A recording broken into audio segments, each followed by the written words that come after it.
Mr. Silent Channel. Kabanata 1191 hanggang 1200. Mabuting tao Hong Dali. Ha? Dali, nagmamadali ka ba?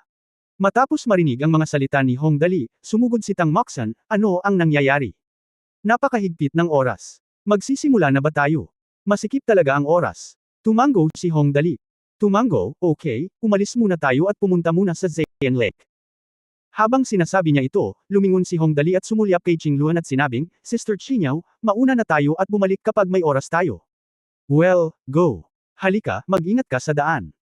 Ngumiti si Qingluan at tinapik si Hong Dali sa balikat, ipaubaya ko ito sa iyo. Pumayag si Hong Dali at pinalabas ang lahat. Hindi nagtagal, wala nang ibang tao sa kuweba. Tumayo si Di Chi sa tabi ni Qingluan, mahinang bamantong hininga, at mahinang sinabi, hindi ko alam kung magagawa ito ng batang ito. Sayang, napakasikip ng oras, at napakabata pa niya.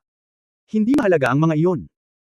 Napakalambot ng mga mata ni Qingluan at ngumiti, siya ay isang taong magaling gumawa ng mga himala. Nakikita ko ito. Naniniwala akong kaya niya. May hindi ba siya magawa?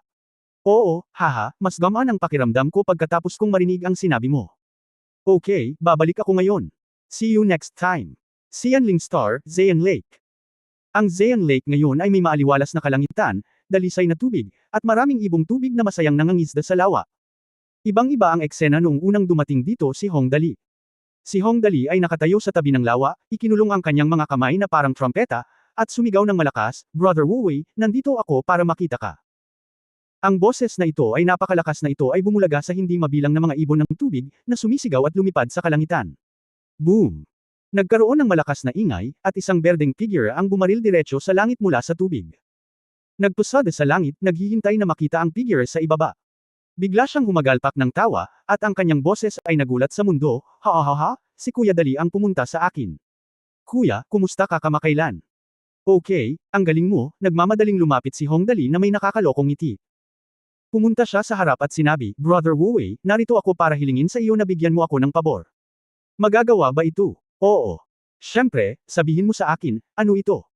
Ang malaking ulo ng dragon ni Wu Wei ay lumapit kay Hong sa harap ni Dali, yumuko siya sa kanya ng buong pagmamahal, hanggat kaya ko ito, ipinapangako kong tutulungan kita. Actually, napakasimple lang. Gusto ko lang tulungan mo akong pakalmayan ang sitwasyon.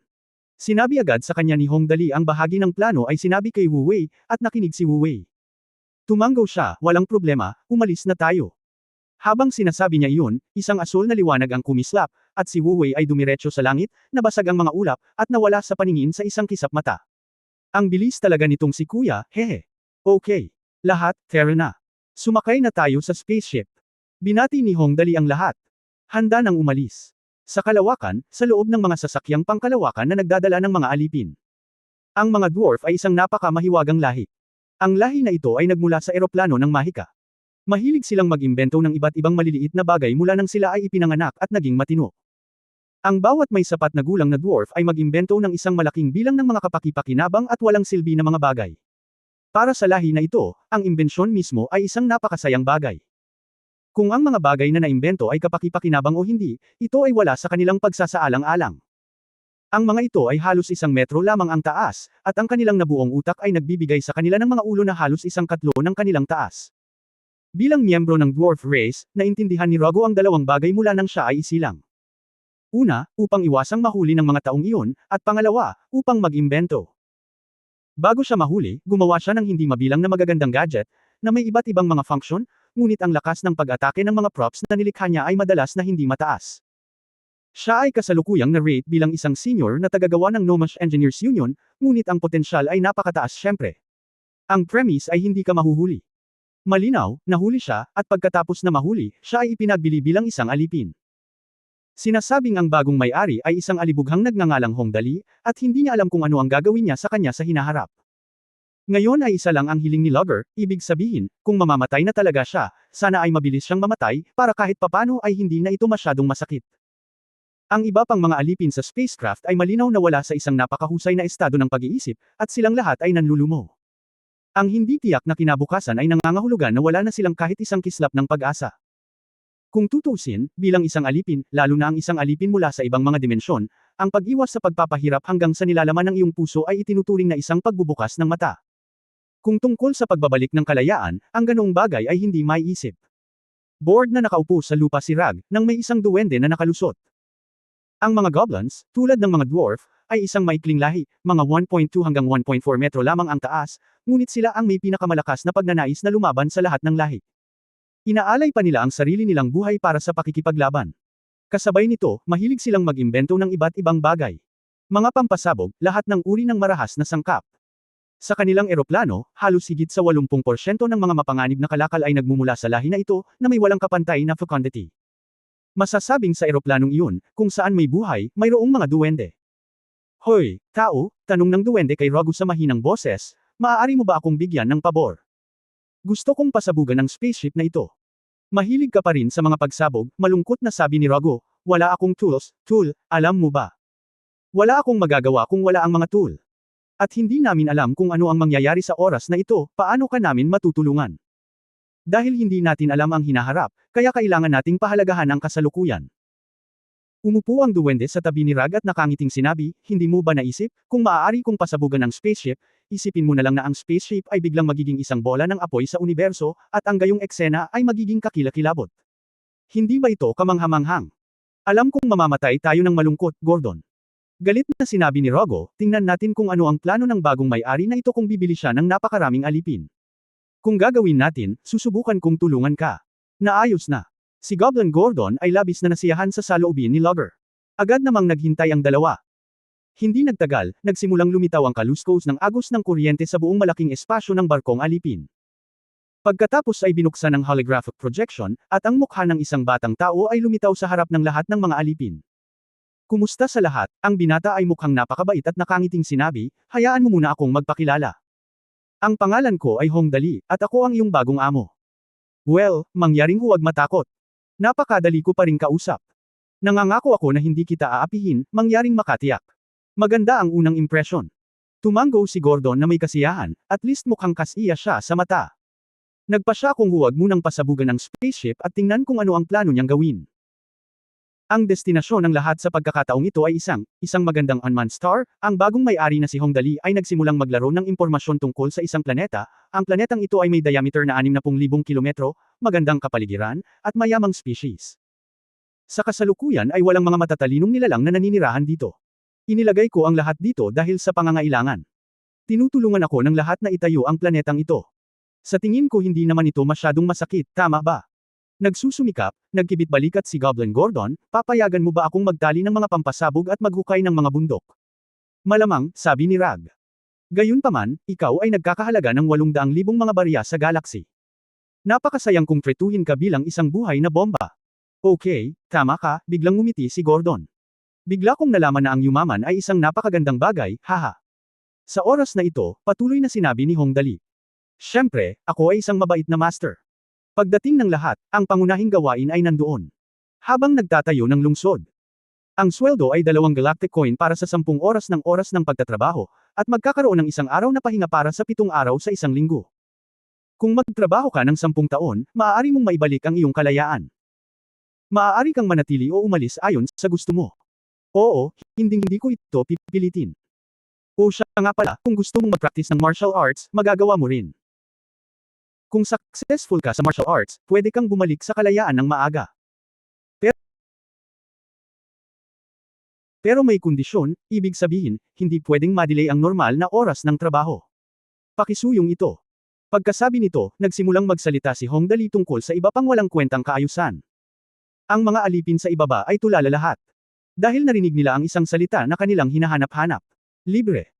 Hoy, pare, nanlaki ang mga mata ni Gordon at naging asol ang berde niyang balat dahil sa tuwa, tama ba ang narinig ko? Anong sinabi niya? Kalayaan. Sabi niya bibigyan niya tayo ng kalayaan. Nagliwanag ang mga mata ni Geye, oo, siguradong tama ang narinig mo, narinig ko rin. Kalayaan talaga ang sinabi niya. Hahaha.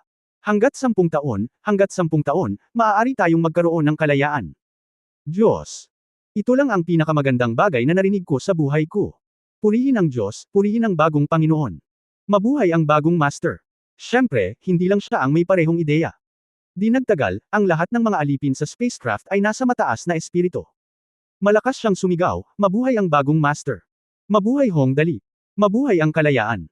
Pumunta sa trabaho sa isang magandang bagong planeta. Hindi lamang ikaw ay binabayaran, ngunit maaari ka pa ring makakuha ng kalayaan pagkatapos magtrabaho sa loob ng 10 taon. Napakagandang bagay, isang bagay na maaari lamang umiral sa panaginip, ay nangyari na ngayon. Diyos, noong una ay inakala ng mga aliping ito na ito ay isang bagay lamang ng pagkamatay ng maaga o huli. Ngayon tila ang lahat ay totoo, ang buhay ay magiging maganda, at ang buhay ay puno ng pagganyak. Sa Shenlong Starship, tiningnan ni Tang Moxon si Hong Dali na may nakangiting mga mata at sinabing, Dali, alam kong hindi mo pakikitunguhan ng masama ang mga aliping ito. Hehe, iyon nga ang naisip ko, isa kang mabuting tao. Oh! Kailangan iyan, umupo si Hong Dali sa kondongan ni Li Nianwei at sinabing may kasiyahan, kinuha ang card ng mabuting tao mula kay Tang Moxon, ang mga alipin ay tao rin, at hindi ako naging racist. Kiss muna. Kabanata 1172 Selos. Sa Shenlong Star. Nagsimula na ang ikalawang yugto ng Star Realm Genius Battle. Kabilang sa nangungunang 10 koponan, maliban sa pangkat ng Shenlong na pinamumunuan ni Hong Dali, ang iba ay pawang nakikipaglaban sa larangan ng digmaan. Ang labanang ito ay talagang ang pinakamalupit. Ang Beyanita ay pula. Sa sandaling makatagpo sila ng anumang koponan, agad silang mapupula. Lahat ay naghahanap ng kani-kanilang kalaban. Maliban kung ang kahihinatnan ng buhay at kamatayan ay ganap na natukoy, walang pagkakataon. Sumuko. Mula nang pumasok si Yin Shuang sa ikalawang yugto, pinipigilan niya ang kanyang hininga sa kanyang puso. Simple lang ang dahilan. Bagamat nanalo ang kanyang koponan sa unang pwesto noon, ganap itong natabunan ng Hong Dali. Sila ay orihinal na nagplano upang mabawi ang kanilang pwesto at mahusay na gumanap sa ikalawang yugto na ito, ngunit ang Hong Dali Shenlong team ay hindi man lang lumahok sa kompetisyon at direktang pumunta sa ibang lugar upang maglaro. Paano ito posible? Hindi dapat ganito ang script. Ikaw ang tunay na numero 1. Aakitin ito ang atensyon ng hindi mabilang na mga tao, at kung ikaw ay mapalad, maaari ka pang ma-appreciate ng tunay na pinakamataas na pinuno ng Star Alliance. Sino ang pinakamataas na opisyal? Ayon sa Mark of the Chosen One, ang pinakamataas na opisyal ay mula sa planetang Esolil, ang pinagmulan ng buhay sa eroplanong ito. Pinagkadalubhasaan ang walang katapusang kapangyarihan at lubhang advanced na teknolohiya. Kung sinuswerte ako. Ngunit ito ay walang silbi na sabihin ang anumang bagay ngayon. Ang swerte ko ay halatang hindi masyadong maganda. Ngayon ang mga mata ng lahat ay nakatuon kay Hong Dali, at ako ay maituturing lamang bilang isang sumusuportang papel, isang sumusuportang tungkulin. Hindi ko tinatanggap. Tumangala si Yin Shuang sa langit at umungol, hindi ko ito tinatanggap. Hong Dali. Pagbalik mo, tiyak na hahamunin kita. Ipapabagsak kita ng lubusan, at si Gu Feifei. Gagawin mo ang lahat. Ito ay isang hakbang sa aking pagsulong. Ako ang pinakamalakas sa grupong ito ng mga pinili. Matapos mailabas ang kanyang galit, ang mga mata ni Yin Shuang ay naging pula ng dugo, at maging ang kanyang mga pupil ay hindi na nakikita. Iyon ay isang pares ng kakaiba at hindi maipaliwanag na mga pulang mag-aaral. Kahit makita mo lang ito ay mararamdaman mo na ang pinakamalalim na takot sa iyong puso. Isang madugong ambon ang nagsimulang mapuno ang hangin. Si Yin Shuang ay naglalakad sa ambon ng dugo, tulad ng isang demonyo mula sa pinakamalalim na bahagi ng impyerno. Sa sandaling makapasok ang anumang kaaway sa ambon na ito, si Yin Shuang ay agad nalilito sa tabi niya, at pagkatapos ay papatayin siya ng isang suntok. Sa mga stand, lahat ng nanunood ng labanan ay nakatuon ang kanilang atensyon kay Yin Shuang. Nababaliw ang Yin Shuang na ito, tumingin si Hong Xingyu sa namumuong figure ni Yin Shuang at kumunot ang noo, talagang napakalakas ng ganoong estado, ngunit natatakot ako na sirain ang kabaliwan ng kanyang katinuan. Sayang, kung tutusin, napakabata pa niya. Hindi niya makontrol ang sarili niya. Emosyon. Oo, umiling din si Hua Yaling at sinabing, mukhang nakatuon ang galit niya kay Dali. Kung tutusin, natabunan siya ng tuluyan ni Dali noon.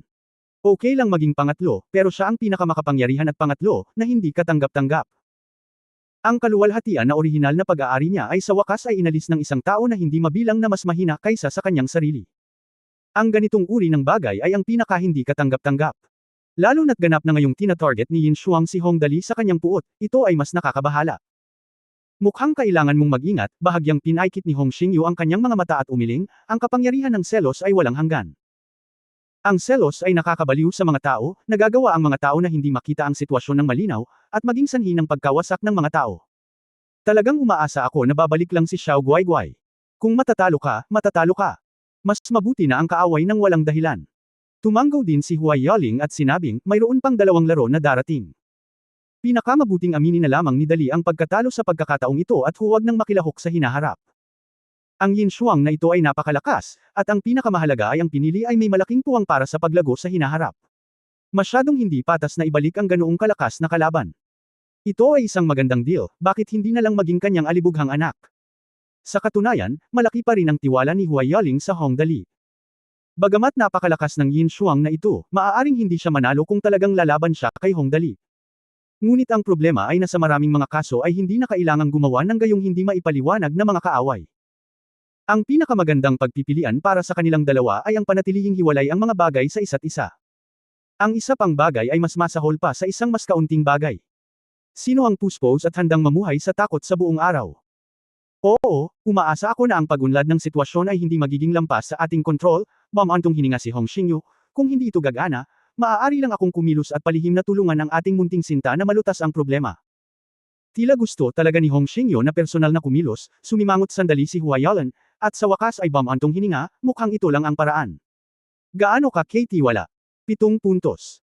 Sinabi ni Hong Xingyu, ang pagsasanib ng martial arts ay mayroon ng ilang mga tampok, at ang kabuuang lakas ay ito ay mas malakas kaysa dati. Kung isusuot ko ang kagamitan na ibinigay sa akin ni Xiao Guaiguai, mas magiging kumpiyansa ako. Ngunit iyon ang aming sikretong sandata. Itatabi ko ito para sa tunggalian ng lalaking iyon na si Zhu Yunzhou. Hindi mo dapat ilantad ito bilang huling paraan. Natural na naiintindihan ni Hua Yaling ang sinabi ni Hong Xingyu.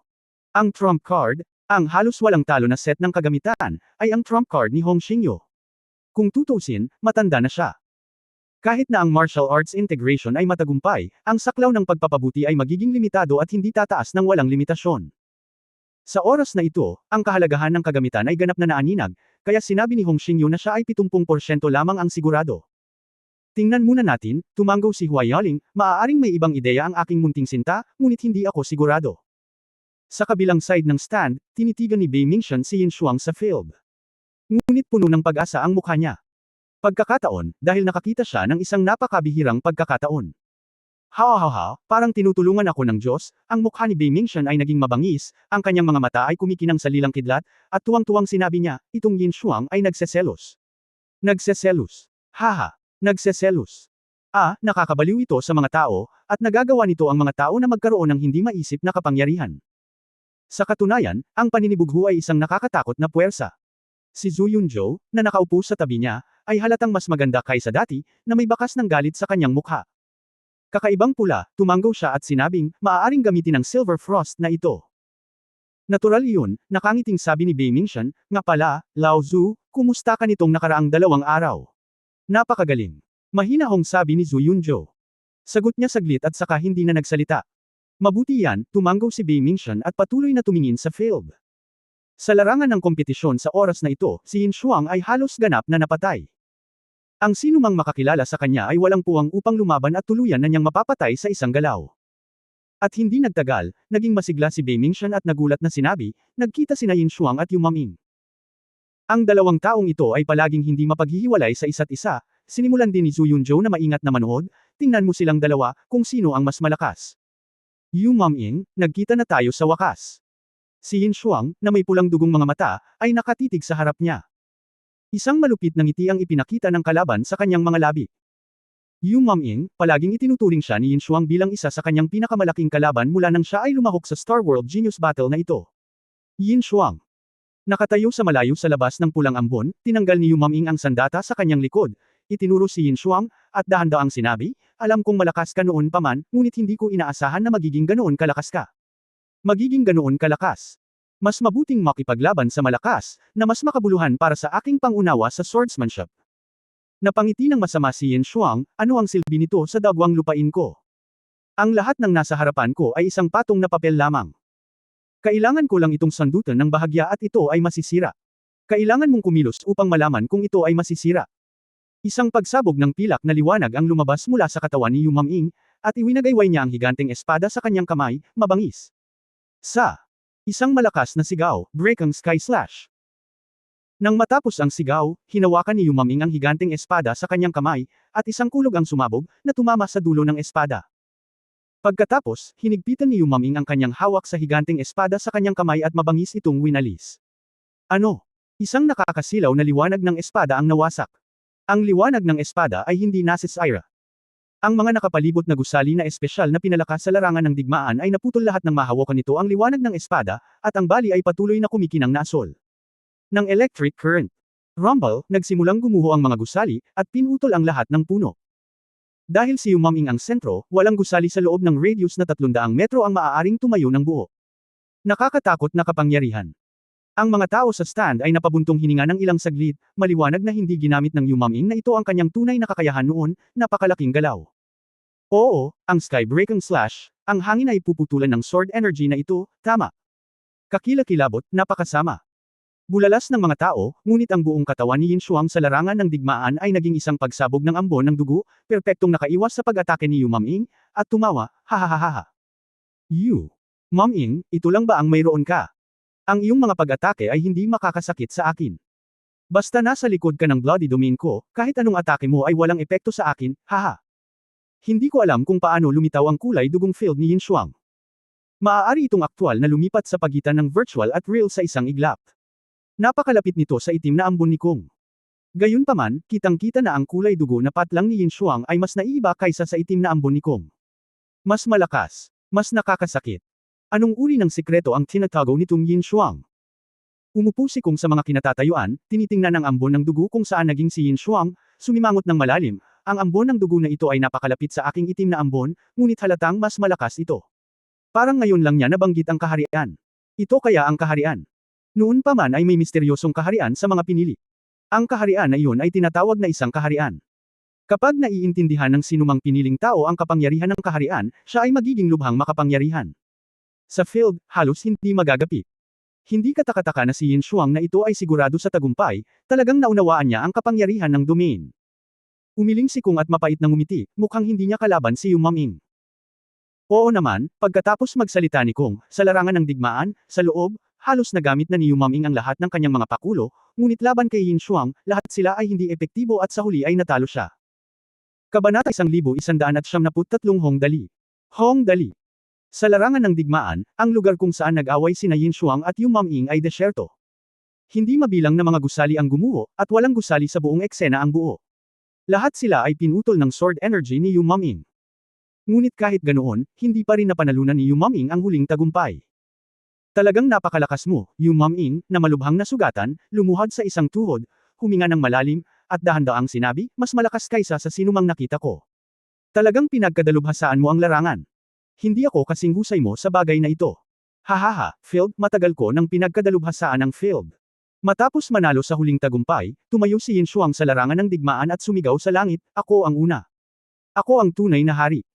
Hindi ikaw ang pinakamalakas, hindi man lang pinakamalakas, umiling si Yu Maming at sinabing, alam kong may isang tao na tiyak na mas mahusay kaysa sa iyo, tiyak. Ikaw, hindi mo siya magiging kalaban. Gu Feifei. Gu Feifei ba ito? Matalim na inikat ni Yin Shuang ang kanyang ulo at tumingin kay Yu Maming, matagal ko nang alam na alam mo rin ang sikreto ni Gu Feifei, ngunit sa kasamaang palad, alam ko rin na ito ang pinakamalaking layunin ng aking pagbisita. Gusto ko siyang hamunin. Maghintay lamang at tingnan, tiyak na matatalo ko ang maalamat na pinakamalakas na babae na ito. Sinabi ito ni Yin Shuang at sinampal ng malakas si Yu Maming, na nagtapos sa labanan. Sa ikalawang yugto ng Star Realm Genius Battle, nanalo si Yin Shuang sa huling tagumpay. Ang hindi mabilang na mga tao sa stand ay namangha. Napakalakas, itong si Yin Shuang ay talagang napakalakas. Ikaw Maming, na palagi nating inaasam-asam noon, ay talagang walang lakas na lumaban sa ilalim ng kanyang mga kamay, at maging ang kanyang katawan ay hindi makalaban. Hindi mo siya mahahawakan. Oo, malakas na si Yu Maming, at halatang mas malakas ang Yin Shuang na ito. Talaga, wala sa mga napili ang kasing perwisyo niya. I guess he is on par with Patriarch Hong. Hindi, matanda lang siya. Kung makalipas lang ang ilang dekada, hindi ba siya kasing lakas ng langit? Oo, mukhang matalino si Hong Dali. Alam niya noon pa man na napakalakas niya, kaya hindi na lang siya sumali. Sa ganitong paraan, mas mabuting nasa ikatlong pwesto pa rin siya kaysa direktang matalo. Hahaganyan ka. Kapag sinabi mo, totoo na. Ang gayong mga talakayan ay walang katapusan, at lahat ng nasa stand ay nag-uusap kung sino ang mas malakas sa pagitan nila ni Hong Dali, habang ang lahat sa pamilyang Hong ay nakakunot ang noo. Mukhang napakagulo ng sitwasyon, umiling si Hong Xingyu at sinabing, habang sinasabi ito ng mga taong ito, mas kailangan ni Yin Shuang na makipagkompetensya kay Dali. Kung hindi siya papayag na tanggapin ang unang lugar. Ito ang pinaka-nakapanlulumong bagay. Napabuntong hininga din si Huai Yaling, at sa wakas ay sinabi, buti na lang, virtual world lang ito. Hindi naman big deal kung matatalo ka ng isang beses. Ikaw Maming, natalo ka rin. Oo. Sa pagtingin kay Yu Maming na tahimik na lumitaw sa mga kinatatayuan, nakasimangot si Kong at naglakad pasulong, itong si Yin Shuang. Gaano ito kalakas? Nang walang pagkakataon na labanan si Yin Shuang, hindi maisip ni Kong ang lakas ni Yin Shuang ng ilang sandali. Napakalakas. Siya ay napakahusay sa larangan at makapangyarihan. Napabuntong hininga si Yu Maming, malayo ang lakad niya sa amin. Nakita kong hindi pa rin niya ginagamit ang buong lakas niya noong mga oras na iyon. Itong si Yin Shuang, hindi ko alam kung sino siya. Paano siya naging napakalakas? Mukhang nasa malaking problema tayo sa pagkakataong ito. Walang magawang sinabi ni Kung, wala akong tiwala na manalo laban sa kanya. Ako rin, maliban na lang kung kaya natin. Master ang domain, kung hindi, ang Sheriff Field ay walang pagpipilian kundi maghintay para sa kamatayan. Bagamat ang dalawa ay malamang na maging mortal na magkaaway sa hinaharap, na nahaharap sa mas malaking kalaban, pinili pa rin ni Yu Maming na kumuha ng kasabwat, upang kahit ngayon ay mahawakan nila ang isa't isa para sa init. Sa kasalukuyan, tila may isang paraan upang malutas ito. Napabuntong hininga si Kung, at biglang naisip ang grupo ng mga tulisan ni Hong Dali. Ang mga taong ito ay mukhang napaka-espesyal, at higit sa lahat sila ay napakalakas. Anong magagawa ko? Curious na tanong ni Yu Maming. Hong Dali, bulong ni Kung, maaaring may paraan si Hong Dali para tulungan tayong maging mas malakas. Gayunpaman, hindi ko masasabi kung handa siyang tulungan tayo. Hong Dali, napakunot ang noo ni Maming. Mayroon siyang napakalakas na kapangyarihan. Hindi ko ba nakikita? Mahirap sabihin, palagi kong iniisip na siya ay isang napaka-magical na tao. Nang banggitin ang Hong Dali, nagkibit balikat si Kung at biglang ngumiti, napakamangha. Siya ay may napakalakas na kapangyarihan, ngunit sa huli ay maaari niyang piliin na aminin ang pagkatalo ng walang pag-aalinlangan. Haha, sa palagay ko rin ay posible ang iyong sinabi, sa wakas ay tumanggo si Yu Maming, ang mga maaaring umabant at umatras ay mga matatalinong tao. Pagbalik niya, pupuntahan ko siya. Sa plaza ng Super Seminary, tumayo si Dean Fergus sa platform ng mga parangal, tumingin sa mataong pulutong sa ibaba, at malakas na inihayag, okay, mahal. Mga estudyante at mentor, natapos na ang Star Realm Genius Competition. Ngayon ay inaanunsyo ko na ang unang nagwagi ay ang ating napakalakas na batang henyo, ang Chosen One Yin Shuang. Bang bang bang bang. Sabay-sabay na pumalakpak ang lahat sa ibaba, at hindi mabilang na mga babae ang nagsisigawan. Sinakop ni Yin Shuang, ang makapangyarihang piniling ito, ang mga puso ng lahat ng naroroon sa kanyang napakalakas na kapangyarihan. Umakyat si Yin Shuang sa podium at tumingin sa mga estudyante sa ibaba. Wala siyang masabi na inihanda niya. Sa wakas, lumingon siya, tumingin kay Fergus, at sinabing mabagal. Dean Fergus, ang award ceremony na ito ay dapat maghintay hanggang sa tunay kong talunin sina Hong Dali at Gu Feifei. Pagkasabi nito, umalis si Yin Shuang sa entablado ng hindi lumilingon. Natigilan ang lahat sa audience. Walang makapag-isip na haantong sa ganito. Gayunpaman, hindi ito inaasahan. Pagkatapos ng lahat, sa unang yugto ng labanan ng koponan, bagamat nanalo si Yin Shuang sa unang pwesto, siya ay ganap na natabunan ng Hong Dali. Ngunit sa pagkakataong ito ay nasa unang pwesto pa rin siya, ngunit wala siyang pagkakataong lumaban kay Hong Dali. Kung ako ang nasa posisyon ni Yin Shuang, siguradong mahihirapan akong tanggapin ang ganoong bagay. Tahimik ang buong eksena sa loob ng 30 segundo. Matapos ganap na umalis si Yin Shuang, walang nakakaalam kung sino sa mga taong naruroon ang unang sumigaw ng Hong Dali. Pagkatapos, lahat ng tao sa plaza ay nagsimulang sumigaw ng sabay-sabay. Sumigaw sila, Hong Dali. Hong Dali. Gusto naming bumalik si Hong Dali at lumahok sa kompetisyon. Oo, anuman ang mangyari, dapat nating hayaan si Hong Dali na lumahok sa kompetisyon at hilingin sa kanya na harapin si Yin Shuang. Hindi ka maaaring umiwas, talagang hindi. Hong Dali. Duel. Hong Dali. Duel. Napabuntong hininga na lamang si Fergus nang marinig niya ang hiyawan ng lahat sa audience. Ang opinyon ng publiko ay hindi maaaring labagin. Ang mga taong ito ngayon ay nag-uurong-sulong upang makita ang showdown sa pagitan ng Hong Dali at Yin Shuang. Kung hindi sila magkasundo, maaaring hindi maganda ang katapusan nito. At sa paghusga sa kung ano ang ibig sabihin ni Yin Shuang, kung hindi talaga siya nagkaroon ng magandang laban, hindi siya papayag na sumuko. Kalimutan mo na, lumaban ka lang, hindi naman mahalaga sa virtual world pa rin. Ngayong nakapagdesisyon na siya, agad na umubo si Fergus, tumahimik, at saka itinaas ang kanyang mga kamay. Hindi nagtagal, tumahimik ang buong square. Okay, mahal na mga mag-aaral at mentor mula sa lahat ng Star Realms, malakas na pahayag ni Fergus, sa tingin ko ay dapat nahulaan ng lahat ang susunod kong sasabihin. Ibig sabihin, sa pagbabalik ni Hong Dali, aayusin ko ang isang tunggalian sa pagitan niya at ni Yin Shuang. Sa tingin ko ito ang dapat na maging karaniwang hiling ng lahat. Kung tutusin, hindi ka na magkakaroon ng pagkakataong makakita ng gayong top-level na duel. Pagkasabi nito ni Fergus, saglit na tumahimik ang buong square, tapos biglang kumulo. Lahat ay sumisigaw ng isang pangalan, iyon ay Hong Dali. Tapos na ang Star World Genius War, ngunit kitang-kita na para sa kampyon ng Star World Genius War ngayong taon, hindi pa ito tapos. Dahil sa pagkapanalo ni Yin Shuang, ang mas gustong panuurin ng mga tao ay kung sino ang mas malakas sa pagitan nila ni Hong Dali. Sa loob ng ilang panahon, alam ng lahat sa Shenlong Planet na mayroong isang batang henyo na nanalo sa unang pwesto sa Star Realm Genius Competition. Gayunpaman, isinuko niya ang unang pwesto dahil hindi lumahok ang isang miyembro ng maharlikang pamilya ng Shenglong na nagngangalang Hong Dali. Nilinaw ng prestihiyosong parangal na kung hindi lalahok si Hong Dali, hinding-hindi niya aaminin ang kanyang posisyon sa unang pwesto.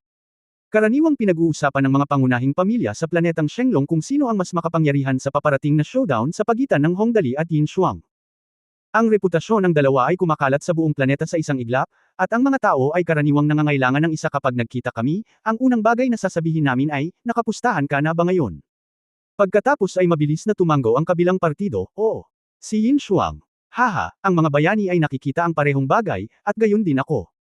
Ito ay tulad ng mga kalye ng lumang kabisera ng imperial. Ang unang sinasabi ng mga tao kapag nagkikita sila ay palaging, kumain ka na ba? Na naging pinakasikat na salita sa Shenglong Planet ngayong taon. At sa silid na inihanda ni Fergus para kay Yin Shuang mag-isa, dumating ang hindi inaasahang bisita. Ikaw ba? Sa pagtingin sa kalbong lalaki sa harap niya, si Yin Shuang ay medyo nalito saglit, may gusto ka sa akin. Ang kalbong lalaking ito ay likas na kaaway ng pamilyang Hong, si Bei Mingshan, ang pinuno ng pamilyang Bei. Sa pagtingin sa binata sa kanyang harapan, talagang nagustuhan siya ni Bei Mingshan, ito ay talagang isang pribadong bagay. Naglakad siya patungo sa pinto pagkatapos sabihin iyon. Pagkaupo, dahan-daang nagpakilala si Bei Mingshan at sinabing, "Kumusta? Ako si Bei Mingshan, ang pinuno ng pamilyang Bei, isa sa 3 pangunahing pamilya ng maharlikang pamilya ng Shenglong. Napanood ko na ang lahat ng mga nakaraang laro mo. Dapat kong sabihin na ang mga bayani ay nagmula sa kabataan. Napakalakas mo. Buhay ako. Makalipas ang mahigit 200 taon, aminin mo pa rin sa akin na ako ang unang bata." "Salamat, Mr. Bei." Dahan-daang umupo si Yin Shuang at nagtanong, "Maari mo bang sabihin sa akin na nandito si Mr. Bei sa pagkakataong ito?" "Para saan?" "Kooperasyon," ngumiti si Bei Mingshan, "nandito ako para makipag-usap sa iyo at tingnan kung may anumang pagkakataon para sa atin na magtulungan. Siyempre, hinding-hindi ako magtatroto ng masama sa iba. Iminumungkahi ko ang paraan ng pakikipagtulungan, at imungkahi mo ang mga kondisyon. Hanggat magagawa ko ito, ipinapangako kong masisiyahan ka." "Sir, napaka-generous mo." Natahimik si Yin Shuang saglit, pagkatapos ay tumango, "Okay, sige na." Kabanata 1174 pataas ng pataas ang level. Ngayong nagkaroon na siya ng unang pagkakataon na makipag-ayos, pinili ni Bei Mingshan na dumiretso sa punto ng hindi nagpapatalo, "Ang target ko ay si Hong Dali ng pamilyang Hong." Pagkatapos niyang sabihin ito, maingat niyang tiningnan ang ekspresyon ni Yin Shuang. Oo naman, nang marinig ang mga salitang, Hong Dali, ang mga kalamnan ng mukha ni Yin Shuang ay kumaibot ng walang anumang bakas. Ang selos, minsan ang selos ay sapat na para mabaliw ang mga tao. Gusto mong makitungo sa pamilyang Hong, si Yin Shuang ay isa ring matalinong tao, at mabilis niyang naintindihan ang ibig sabihin ni Bei Mingshan.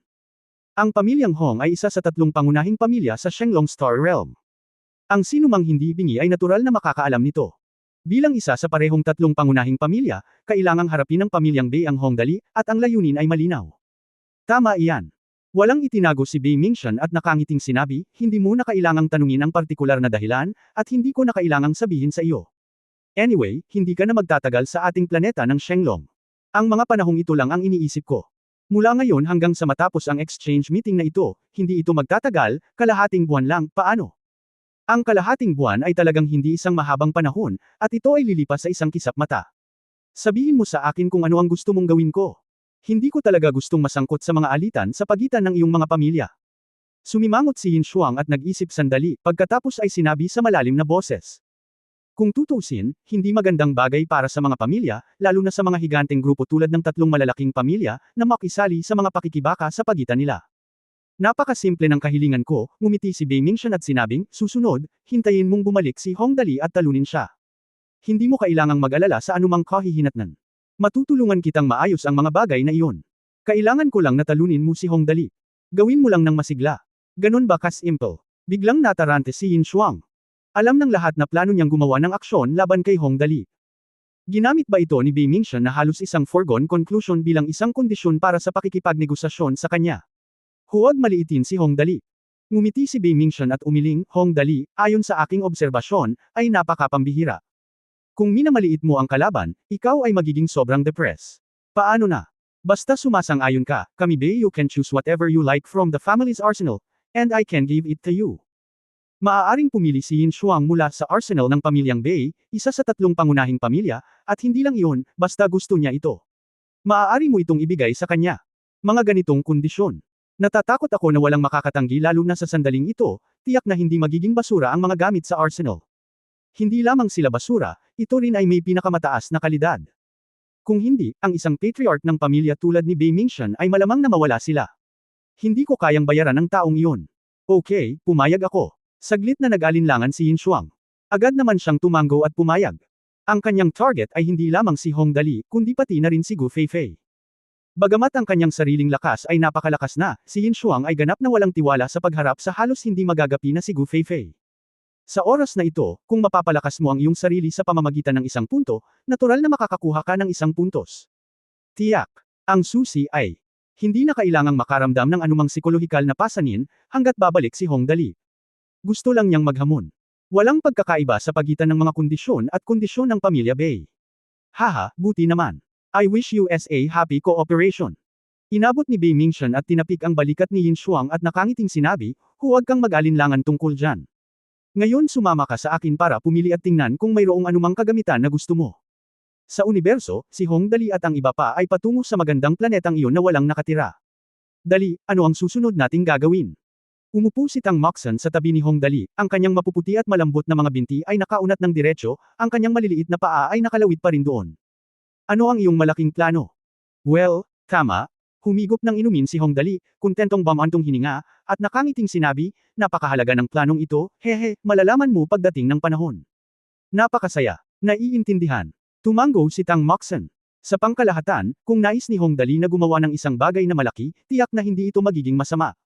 Medyo malaki ang layout.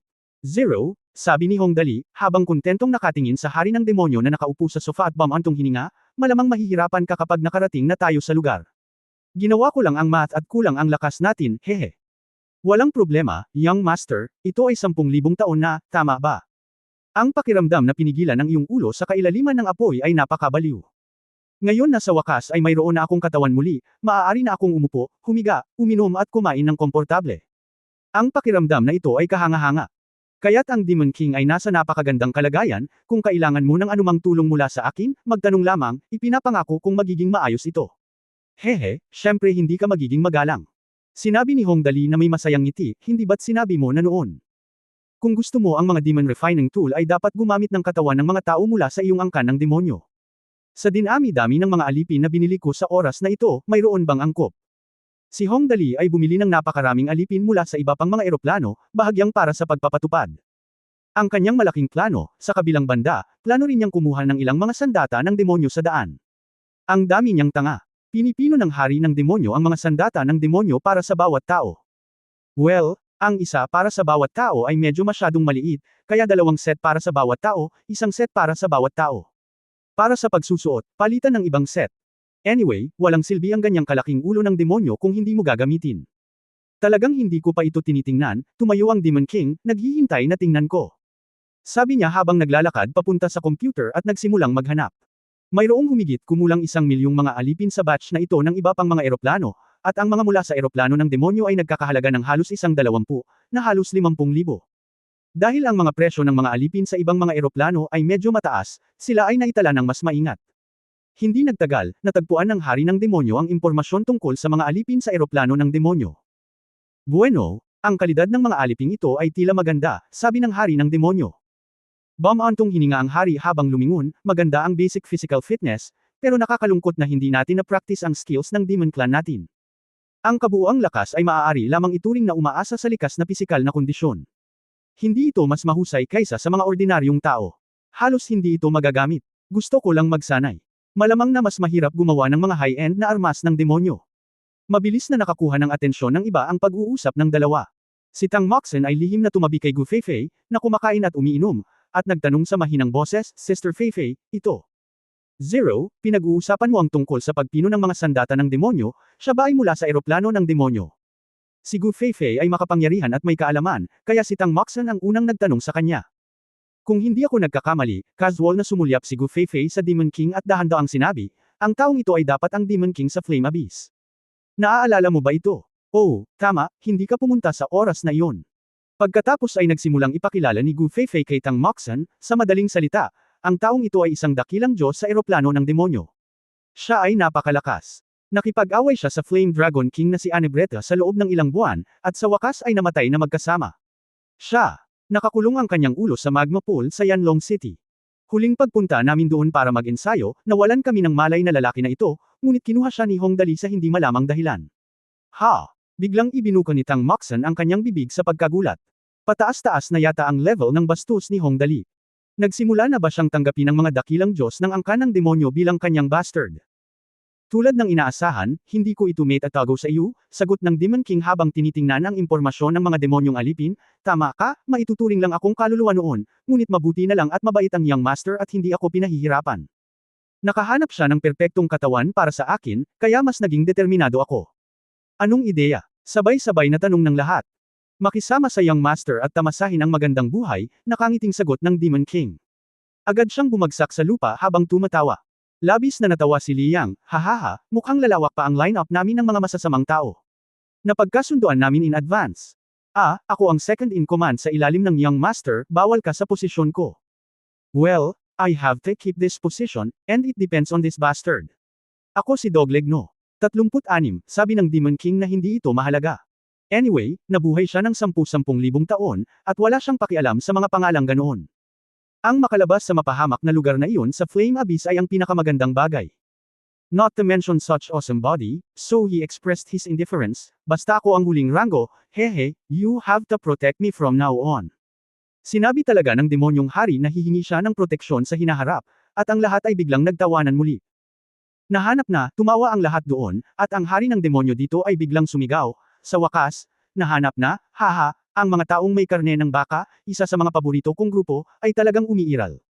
Mga tao ng baka. Anong klaseng beefman? Ang pangalang, beefman, ay agad na pumukaw sa pag-usisa ni Hong Dali.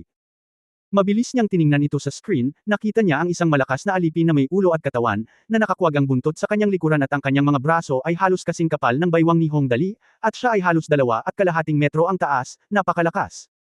Pero, Torin ang lalaking ito, tama ba? Dapat ba itong tawaging Torin? Tanong ni Hong Dali, napakahalaga ba ng grupong ito? Siyempre, tuwang-tuwang sabi ng Haring Demonyo, kumikinang ang kanyang mga mata, ang kaluluwa ng Torin ang pinakadalisay sa lahat ng angkan ng demonyo. Itinuturing nila ang lupa bilang kanilang ina, naniniwala sa kalikasan sa buong buhay nila, at pinapanatili ang balanse sa pagitan ng mga hayop at halaman sa lupa. Bagamat ang mga taong ito ng karne ng baka ay napakalaki at nagtataglay ng sobrang lakas, ang mga nilalang na mapagmahal sa balanseng ito ay lumikha ng isang mapayapang sandata ng kanilang lipunan. Kaya't ang kanilang mga demonyo ay lumikha ng isang mapayapang sandata ng lipunan. Ang pino ng mga ito ay ang pinakakalma at hindi magiging backfire sa kanilang mga may-ari. Ang mga sandata ng demonyo na pino ng mga grupong ito ay ibang-iba sa ibang mga taong lobo, tigre, leopard, at iba pa. Katatagan, kung ang isang tao ay hindi bumagsak sa Panginoon, magkakaroon ng malaking problema. Naku, pagkarinig ko sa sinabi niya, parang may nahanap akong kayamanan, hehe. Magaling. Nagmamadaling sinabi ni Hong Dali, kung gayon, tawagan ang mga matatapang na tao at hayaan mo akong tingnan. Hehe, gusto ko ang lahi na handang protektahan ang kalikasan. Kabanata 1195 Beefman Lorca. Kung saan, ang Torin ay talagang isang napakamahiwagang lahi.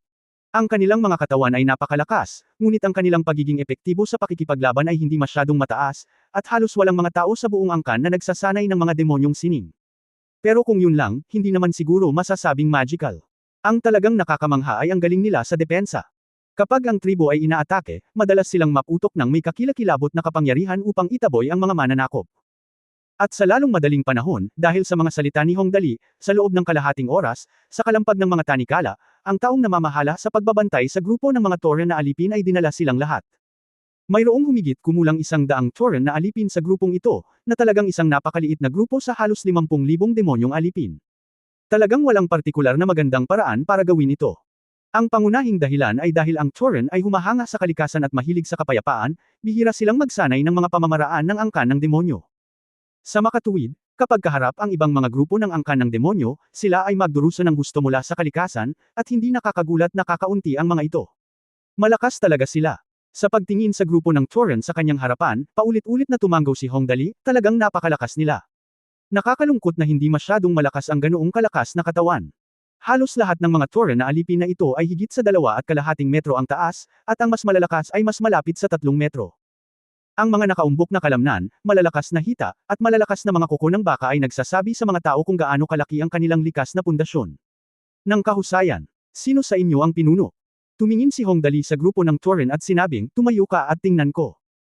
Ako, lumabas ang isang malakas na Torin na halos 3 metro ang taas.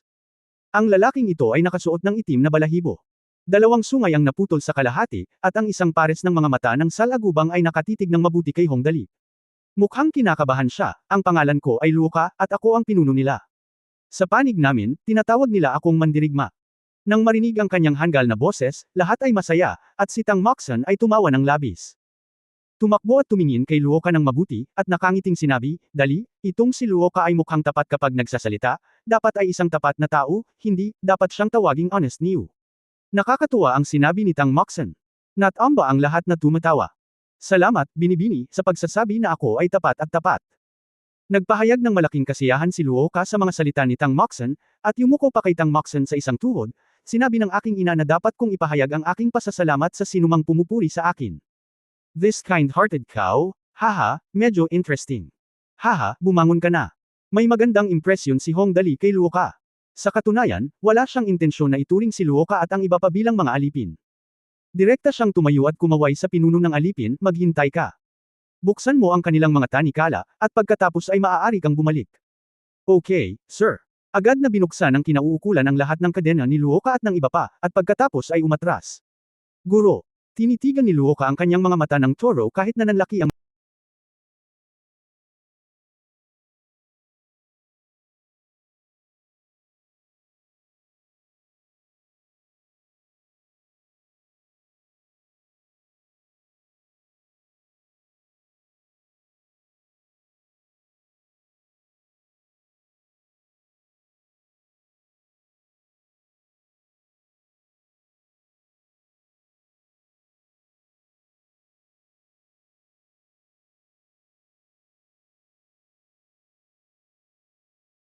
ito.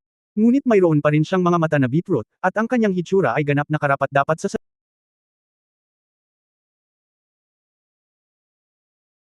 pagkatapos ay umatras. Guro. Tinitigan ni Luoka ang kanyang mga mata ng toro kahit na nanlaki ang mga ito. Ngunit mayroon pa rin siyang mga mata na beetroot, at ang kanyang hitsura ay ganap na karapat-dapat sa salitang walang muwang, pinaplano mo bang palayain kami? Kung gayon kailangan kong magpasalamat ng marami. Sabi ng aking ina, sa hinaharap, kung ako ay mahuli isang araw, na tretuhin bilang isang alipin, kung hindi ako inaabuso ng amo, kailangan kong magtrabaho ng gusto para sa kanya. Talagang baka ang lalaking ito. Haha, okay, pagkatapos ay magtrabaho ng gusto, si Hong Dali ay tumawa ng malakas, bueno, kapag nakarating na tayo sa lugar, kailangan ko talagang gumawa ka ng trabaho para sa akin, baka maaari kang magkaroon ng kasiyahan sa akin. Siya nga pala, habang nagsasalita siya, tumingin siya sa hari ng demonyo sa gilid at nagtanong, ilang toren ang kailangan upang pinuhin ang sandata ng demonyo. Talagang sapat na ang 80. Sinuri ng hari ng demonyo ang bilang ng mga tao at tumanggo, ang kabuuang mga toren na ito ay 108, ibibigay sa iyo si Luoka, at kukunin ko ang natitira. Kailangan nilang gawin ito sa kanilang mga sarili upang pinuhin ang sandata ng demonyo.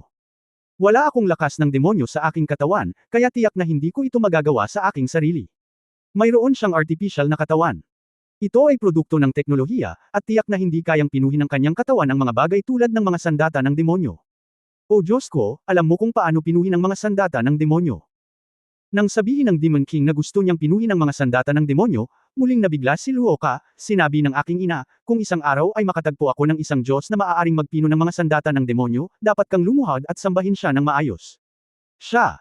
Talagang lumuhod at ibinagsak pa ang sarili sa lupa, malakas na nagsabi, ang pangalan ko ay Luoka, at sinasamba ko ang Diyos na makapagpino ng mga sandata ng demonyo. Nanguna, ang lahat ng iba pang toren ay nakahiga din sa lupa, at ang eksena ay napakaganda. Ha. Nagtawanan ang lahat sa gilid ni Hong Dali, at si Liang ay gamulong-gulong pa, habang hawak-hawak ang kanyang tiyan. Ang Luoka na ito ay talagang tumutugma kay Hong Dali, isang pares ng buhay na kayamanan, at lalo na sa kanyang hitsura.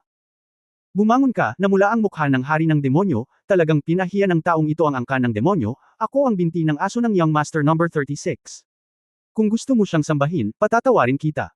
Pagkatapos ay gumalaw si Luoka patagilid sa lupa at mabilis na sumugod patungo sa Hong Dali, ang pangalan ko ay Luoka.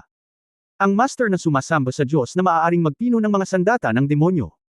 Sa kanyang pangunguna, lahat ng iba pang toren ay kumikilos ng normal. Ang lalaking ito, hindi na napigilan ni Hong Dali. Nakangiting itinaas niya ang kanyang kamay at sinabing, sige, kayong lahat, bumangon kayo dali. Kaya nyo talaga. Nakakatuwa talaga ang grupong ito ng mga lalaki. Sandaling tawanan at tawanan ang lahat. Tumingin si Hong Dali sa grupo ng toren. Bagamat sila ay mga alipin na may mataas na presyo, ang kanilang mga damit ay sira-sira pa rin. Halata na halos hindi na sila makakuha ng sapat na pagkain at damit. Dahil hindi mataas ang kanilang combat ability, halos hindi sila nabibigyan ng kahit anong kagamitan o anumang bagay na katulad nito. Gayunpaman, dahil ang Tauren ay pangunahing sikat sa kanilang magandang ugali, sa pangkalahatan, nakakapanatag na sabihin sa kanila kung ano ang gagawin. Sa makatuwid, sa lahat ng mga alipin sa iba pang mga eroplano, ang Tauren ang pinakamahal, mga 2 milyong galactic na barya. Isa. Kahit sinong mayamang maharlika ay ipagmalaki na magkaroon ng Tauren na yaya sa bahay alam mo, mahal nila ang kalikasan at ang pinakamahusay na mga hardinero. Kasabay nito, dahil sa kanilang malaking pagtutol at pasensya, sila rin ang pinakamagaling sa pag-aalaga ng mga bata. Lahi. Well, maganda talaga ako, pero hindi ako masyadong magaling. Hinawakan ni Hong Dali ang kanyang baba, at pagkatapos ay tinawag si Yin Tianzong, Brother Tianzong, mangyaring ayusin ang ilang tao upang tulungan ang mga lalaking ito na maligo at maging malinis. Bibigyan ko sila ng ilang kagamitan na isusuot. Kung hindi, hindi magandang maging napakasama sa akin. Okay, walang problema. Tumayo si Yin Tianzong, tumingin kay Luoka, at nakangiting sinabi, sumama ka sa akin, sa iyo. Napakaklase ng bagong may-ari, ang Shenglong Royal Family, narinig mo ba ito? Emperor, Royal Family. Nanlaki ang mga mata ni Luoka sa takot, at muli siyang bumagsak sa lupa, sabi ng aking ina, ang maharlikang pamilya ang pinakamagaling sa universo. Ang pinakamarangal na lahi, nakita ni Luoka ang maharlikang Panginoon. Wow, muling bumagsak sa lupa ang Tauren sa likod niya. Nagkaroon ng bug zone ng Tononabik. Nagtawanan ang lahat ng kalahating minuto sa pagkakataong ito. Sa wakas ay kinuha ang Tauren. Makalipas ang kalahating oras, bumalik silang lahat na basang-basa. Pagkatapos ng maingat na pag-aayos, mas maganda ang hitsura nito ngayon. Okay, mukhang mas maganda sa pagkakataong ito. Si Hong Dali ay naglalakad sa paligid ng isang grupo ng Tauren ng may kasiyahan, at pagkatapos ay pinitik ang kanyang mga daliri, isuot ang kagamitan na ipinadala sa kanila. Tingnan natin. Epekto. Hindi nagtagal, may nagpadala ng 2 cartload ng kagamitan, na lahat ay natira sa dating pagsusugal ni Hong Dali sa Shenglong Star. Bagamat ang mga katangian ng kagamitan ay medyo mahina, ito ay mas mahusay dahil ito ay mukhang medyo sapat. Si Luoka at ang iba ay maaaring naturuan ng ilang etiquette kapag naliligo ngayon lang. Sa pagkakataong ito ay hindi na sila nahiga sa lupa, ngunit medyo napahiya si Luoka, Guro, wala man lang kaming lakas, kaya nagbihis na lang kami ng aming mga damit. Kagamitan, di ba medyo maaga? Nasa atin ang lakas. Maaari mo kaming gantimpalaan kapag natapos namin ang aming trabaho. Itigil ang pagsasalita ng walang kaparirikan at suotin ito dali. Gusto siyang sipain ni Hong Dali sa paa. Napakaraming kalokohan, maliudi. Ano ang ibig sabihin ng maliudi? Gustong magtanong ni Luoka, ngunit nang makita niya ang nakamamatay na mga mata ni Hong Dali, marahas siyang nanginig at mabilis na isinuot ito. Speaking of this Tauren, wala akong naramdaman kanina. Alam ko lang na mahal nila ang kapayapaan at kalikasan, at magaling silang magpalaki ng mga bata. Pero ngayong suotin na niya ang mga gamit, natural dresser na talaga siya. Sila ay ipinanganak na may napakalawak na mga balikat, at ang itaas na katawan ay isang karaniwang baligtad na tatsulok. Malapad ang mga balikat, manipis ang baywang, at malalakas ang mga binti. Maliban sa kaunting kagandahan ng imahe dahil sa ulo ng baka na tumutubo sa dibdib, ang iba ay halos hindi nagkakamali. Ang ganda. Si Hong Dali ay tumanggaw ng may kasiyahan, gusto ang epektong ito. Sa oras na ito, si Luoka ay nakasuot ng purple na suit, na may sungay sa gitna ng kanyang helmet, at isang maskara na nakatikip sa kanyang mukha. Tanging isang pares ng mga gintong mata ang makikita sa anino. Ang mga sungay sa magkabilang gilid ay nakausli mula sa maskara, na sinamahan ng malalapad na balikat, isang spiked metal ring sa likod, ang pulang dugo na higanteng espada sa kamay, at ang malaking bakal na kalasag. Sa pagtingin lang sa hitsura na ito, maaari mo itong ilagay. 70 puntos. Dali, huwag mo nang banggitin, bulalas ni Tang Moxon, napakakul nilang tingnan pagkatapos maisuot ang kagamitang ito, sa unang tingin ay napakalakas nila. Ang ganda talaga ng hitsura, sabi ni Gu Feifei na nagpapahayag ng pasasalamat, syempre, mahirap sabihin kung gagawin mo talaga. Hindi mahalaga, sabi ni Hong Dali na wala itong gagawin, okay, malapit na ba tayo? Sinulyapan ni Hong Dali ang holographic projection sa gitna ng spacecraft. Tumayo, pagkatapos ay nagunat ng malayo, at nagsabi, maghanda na tayo para pumunta. Pagdating natin doon, kukuha muna tayo ng ilang mga guhit sa disenyo ng lungsod, at pagkatapos ay sisimulan na nating isagawa ang aking plano. Dali, nakinig si Zhang. Sinabi ni Hong Dali kung ano ang plano niya, at nagtanong si Tang Moxon na nagtataka, ano ang plano? Sabihin mo sa akin, masyado akong na-curious. Plano ito, sabi ni Hong Dali na may misteryosong tingin, malapit mo na akong malaman, hehe. Kabanata 1176 na Azeroth. Ang oras na lumilipad sa universo ay palaging lumilipas ng napakabilis. Makalipas ang halos 2 oras, pumasok na kami sa airspace ng unmanned star na binanggit ni Hong Dali. Ito ay isang napakagandang unmanned planeta na may diameter na higit sa 60,000 kilometro. Ang ratio ng lupa sa karagatan ay mga 3 hanggang 7. Ang kontinente ay may malalagang halaman at maraming hayop, at maraming malalaking nilalang na nakakubli sa karagatan. Kung kalkulahin ayon sa panahon ng daigdig, ang buong planeta ay humigit kumulang sa yugto kung kailan malapit nang lumitaw ang mga tao. Ang gayong planeta ay eksaktong kailangan ni Hong Dali. Napakagandang planeta. Tiningnan ni Tang Moxon ang magandang asol na kulay ng planeta na ipinapakita sa holographic projection at tinanong si Hong Dali ng may kasiyahan, "Dali, gusto mo bang pangalanan ang planetang ito?" "Well, naisip ko na ang pangalan." Naisip na ni Hong Dali kung ano ang itatawag sa planetang ito bago siya dumating, tinatawag itong Azeroth, hahaha. Kaya itong unmanned planeta. Ito ay may sariling pangalan, na tinatawag na Azeroth. Azeroth.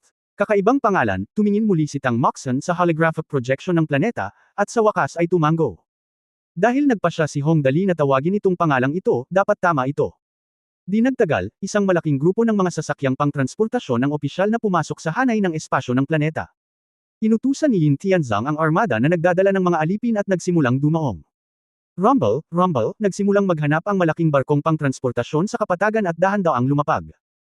Ang lahat ng maliliit na hayop sa lupa ay tumatalon-talon sa takot, at ang mga puno ay nayanig sa malaking daloy ng hangin nang lumapag ang sasakyang pangtransportasyon. Sa araw na ito, sa wakas ay tinanggap ng planetang Azeroth ang unang batch ng mga residente na handa ng opisyal na manirahan dito, katulad ng mga aliping binili ni Hong Dali. Matagumpay na nakarating ang landing ship, at boom, ang ibabang pinto ng bodega ay binuksan. Malaking bilang ng mga alipin ang nagsimulang pumasok sa planeta, at hindi mabilang na mga kasangkapan ang dinala. Mayroon ding maraming mga lahi ng alipin mula sa iba't ibang mga eroplano na lahat ay dinala. Ang dinala sa huli ay sapat na pagkain para sa mga aliping ito na makakain ng hindi bababa sa 5 taon. Matapos may padala ang lahat, nagsimulang gumamit ng holographic projection si Hong Dali upang magbigay ng pangwakas na mga tagubilin sa mga alipin. "Kumusta mahal na mga tao, nagkita tayong muli. Ako ang iyong bagong Panginoon na si Hong Dali. Again. Itong lalaking to, pero sa pangkalahatan, hindi siya sama-sama sa akin." Tiningnan ni Goblin Gordon ang mukha ni Hong Dali sa langit at nagkibit balikat, "Iniwan niya talaga tayo dito ng ganito, hindi natatakot na makatakas tayo.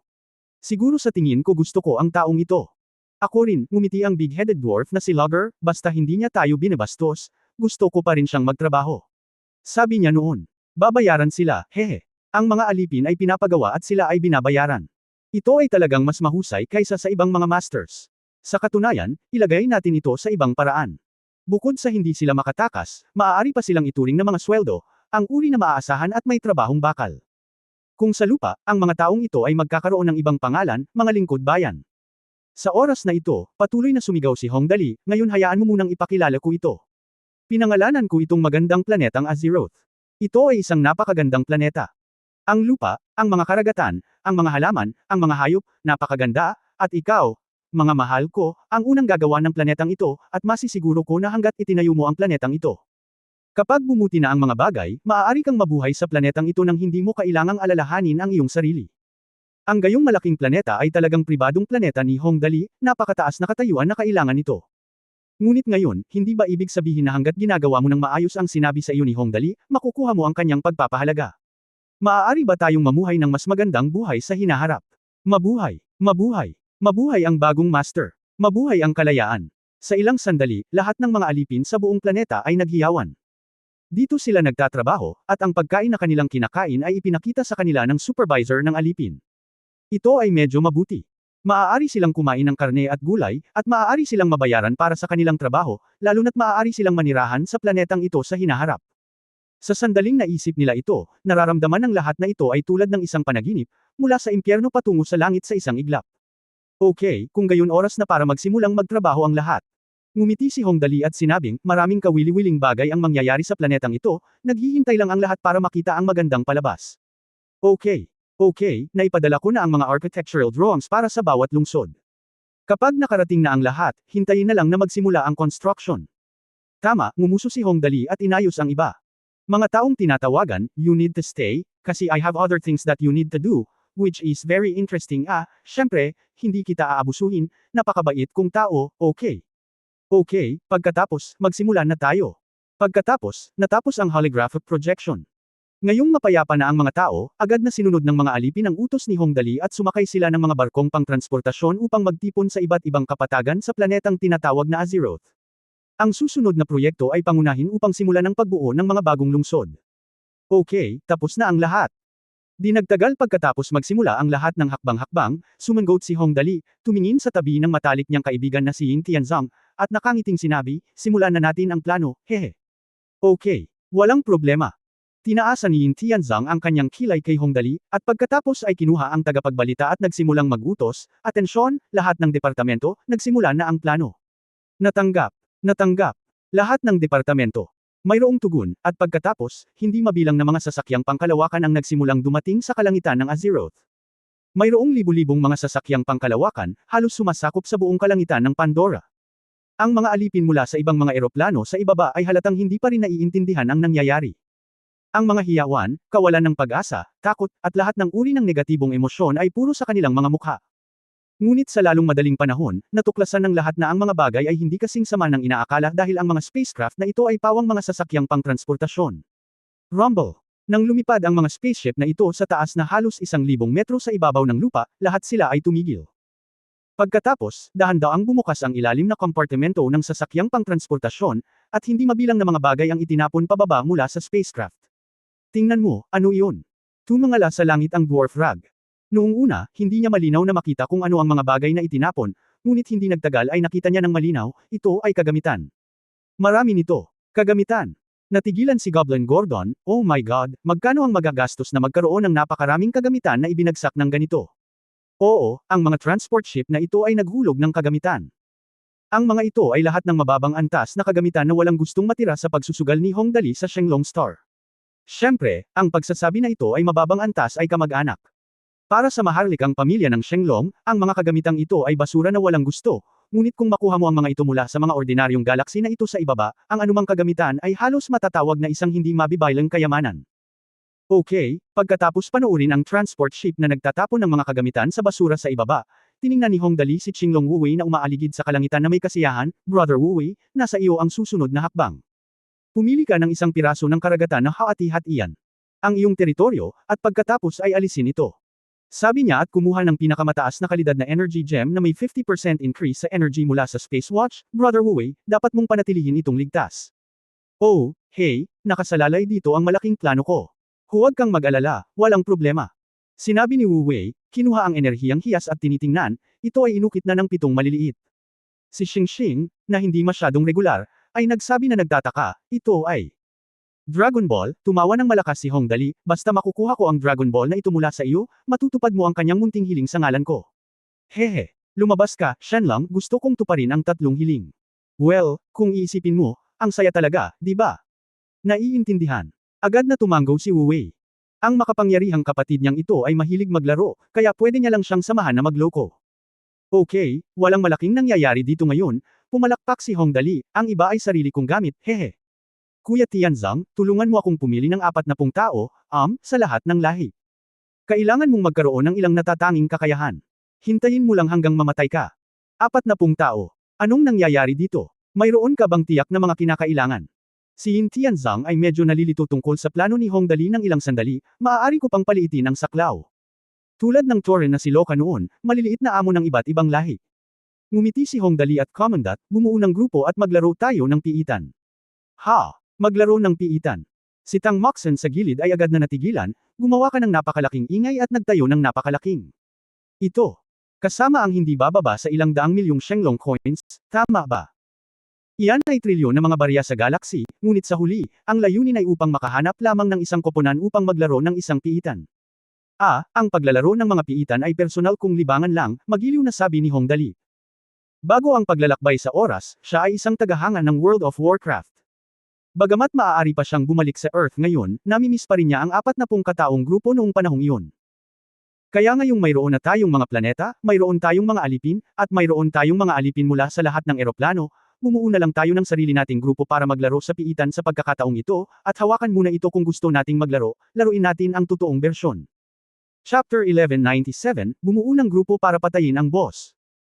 Bueno, anuman ang mangyari, dahil ang aming alibughang anak ay nagbabalak na maglaro ng piitan, kung ano ang hindi pa nasasabi, ang susunod na dapat gawin ay ang lubos na pakikipagtulungan.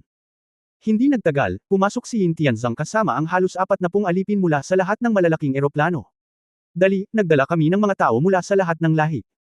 Sa tingin mo bagagana ang line-up na ito? Tanong ni Yin Tianzong.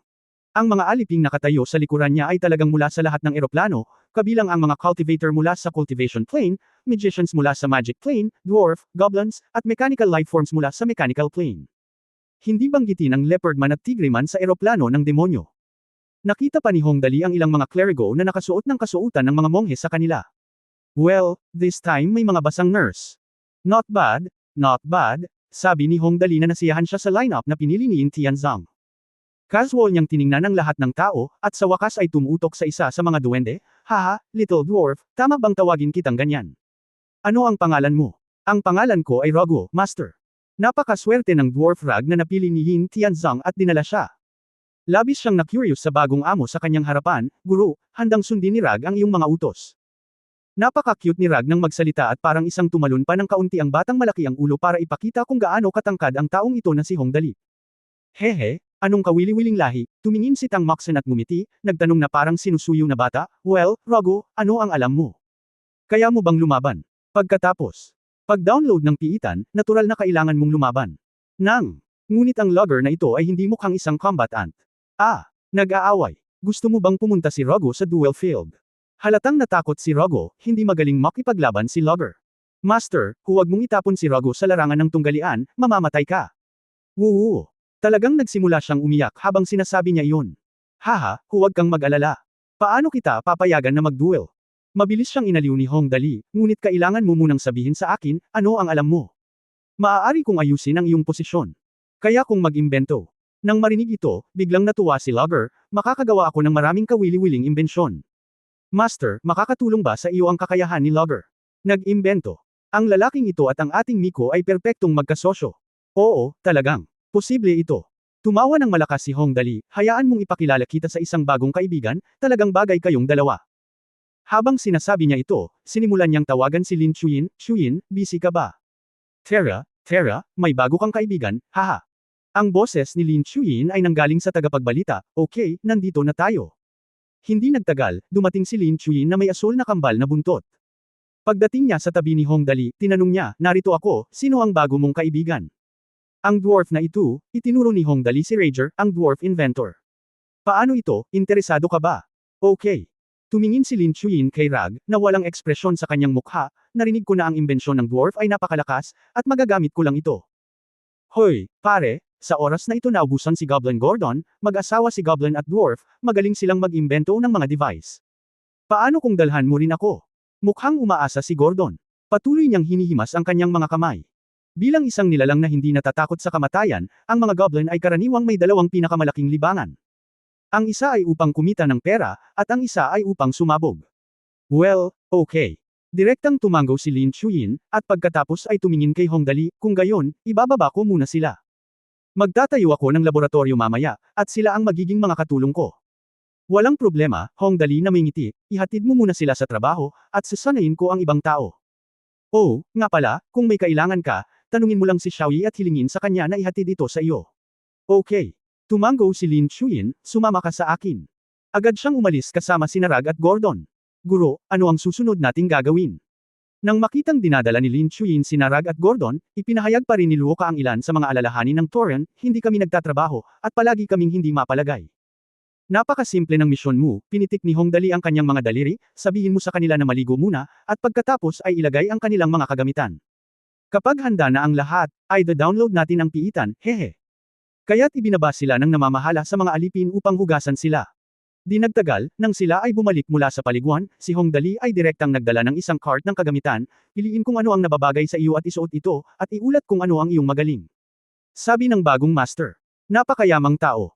Nang makita ng isang grupo ng mga alipin ang truck na iyon ng mga kagamitan, nanlaki ang kanilang mga mata, kahit sa pinakamaligaw nilang panaginip, hindi nila akalain na mangyayari talaga ang ganoong bagay. Mayroong isang buong cart na puno ng kagamitan, maaari kang pumili ng kahit anong gusto mo. Kaya ang mga aliping ito ay nagsimulang pumili ng mga kagamitan na angkop sa kanila. Ang mga angkop para sa labanan ay ang lahat ng nagpapataas ng lakas at liksi, at ang mga gumagamit ng mga spells ay ang lahat ng nagpapalaki ng enerhiya. Para naman sa mga klero, pinili talaga nila ang plate armor na may pinakamatibay na proteksyon. Pagkatapos pumili ng kagamitan, iniulat din ng mga aliping ito ang kanilang mga angkop na posisyon. Di nagtagal, natapos ni Yin Tianzang ang mga istatistika at nagulat, dali, statistics okay. Sa mga taong ito, maliban kay Lorca, na mas angkop bilang isang tangke, mayroong kabuoang 18 mandirigma. Ang mga klero ay maaaring maging responsable para sa pagbawi mula sa mga pinsala, isang kabuoang 11, at ang natitirang 2 ay sina Rag, Gordon. Ang tamang posisyon ng mga tao, at sa wakas ay nakalaro na siya ng mga laro, at sa wakas ay nakalaro na siya ng mga online na laro, at sa wakas ay nakalaro na siya ng mga laro. Ng iba't ibang posisyon ay madaling makuha. Well, ito ay isang koponan na may tangke, 11 healers at 28 mga output ng pinsala, na medyo maganda. Hindi masama, hehe, ito ay mabuti. Si Hong Dali ay lubos na nasiyahan sa kombinasyong ito. Una, hayaan ang bawat isa sa kanila na uminom ng ilang katangian ng gamot. Ang kasalukuyang lakas ay medyo mababa pa rin. Ito ay sapat na upang gawin ito. Ang antas ng bituin, ang ilan ay hindi kahit na antas ng planeta, sila ay masyadong mahina, kailangan nilang umakyat sa antas ng bituin. Ang lakas ng antas ng planeta ay halos hindi sapat sa isang ordinaryong kalawakan tulad ng Milky Way, at pagkatapos ay tumaas ito.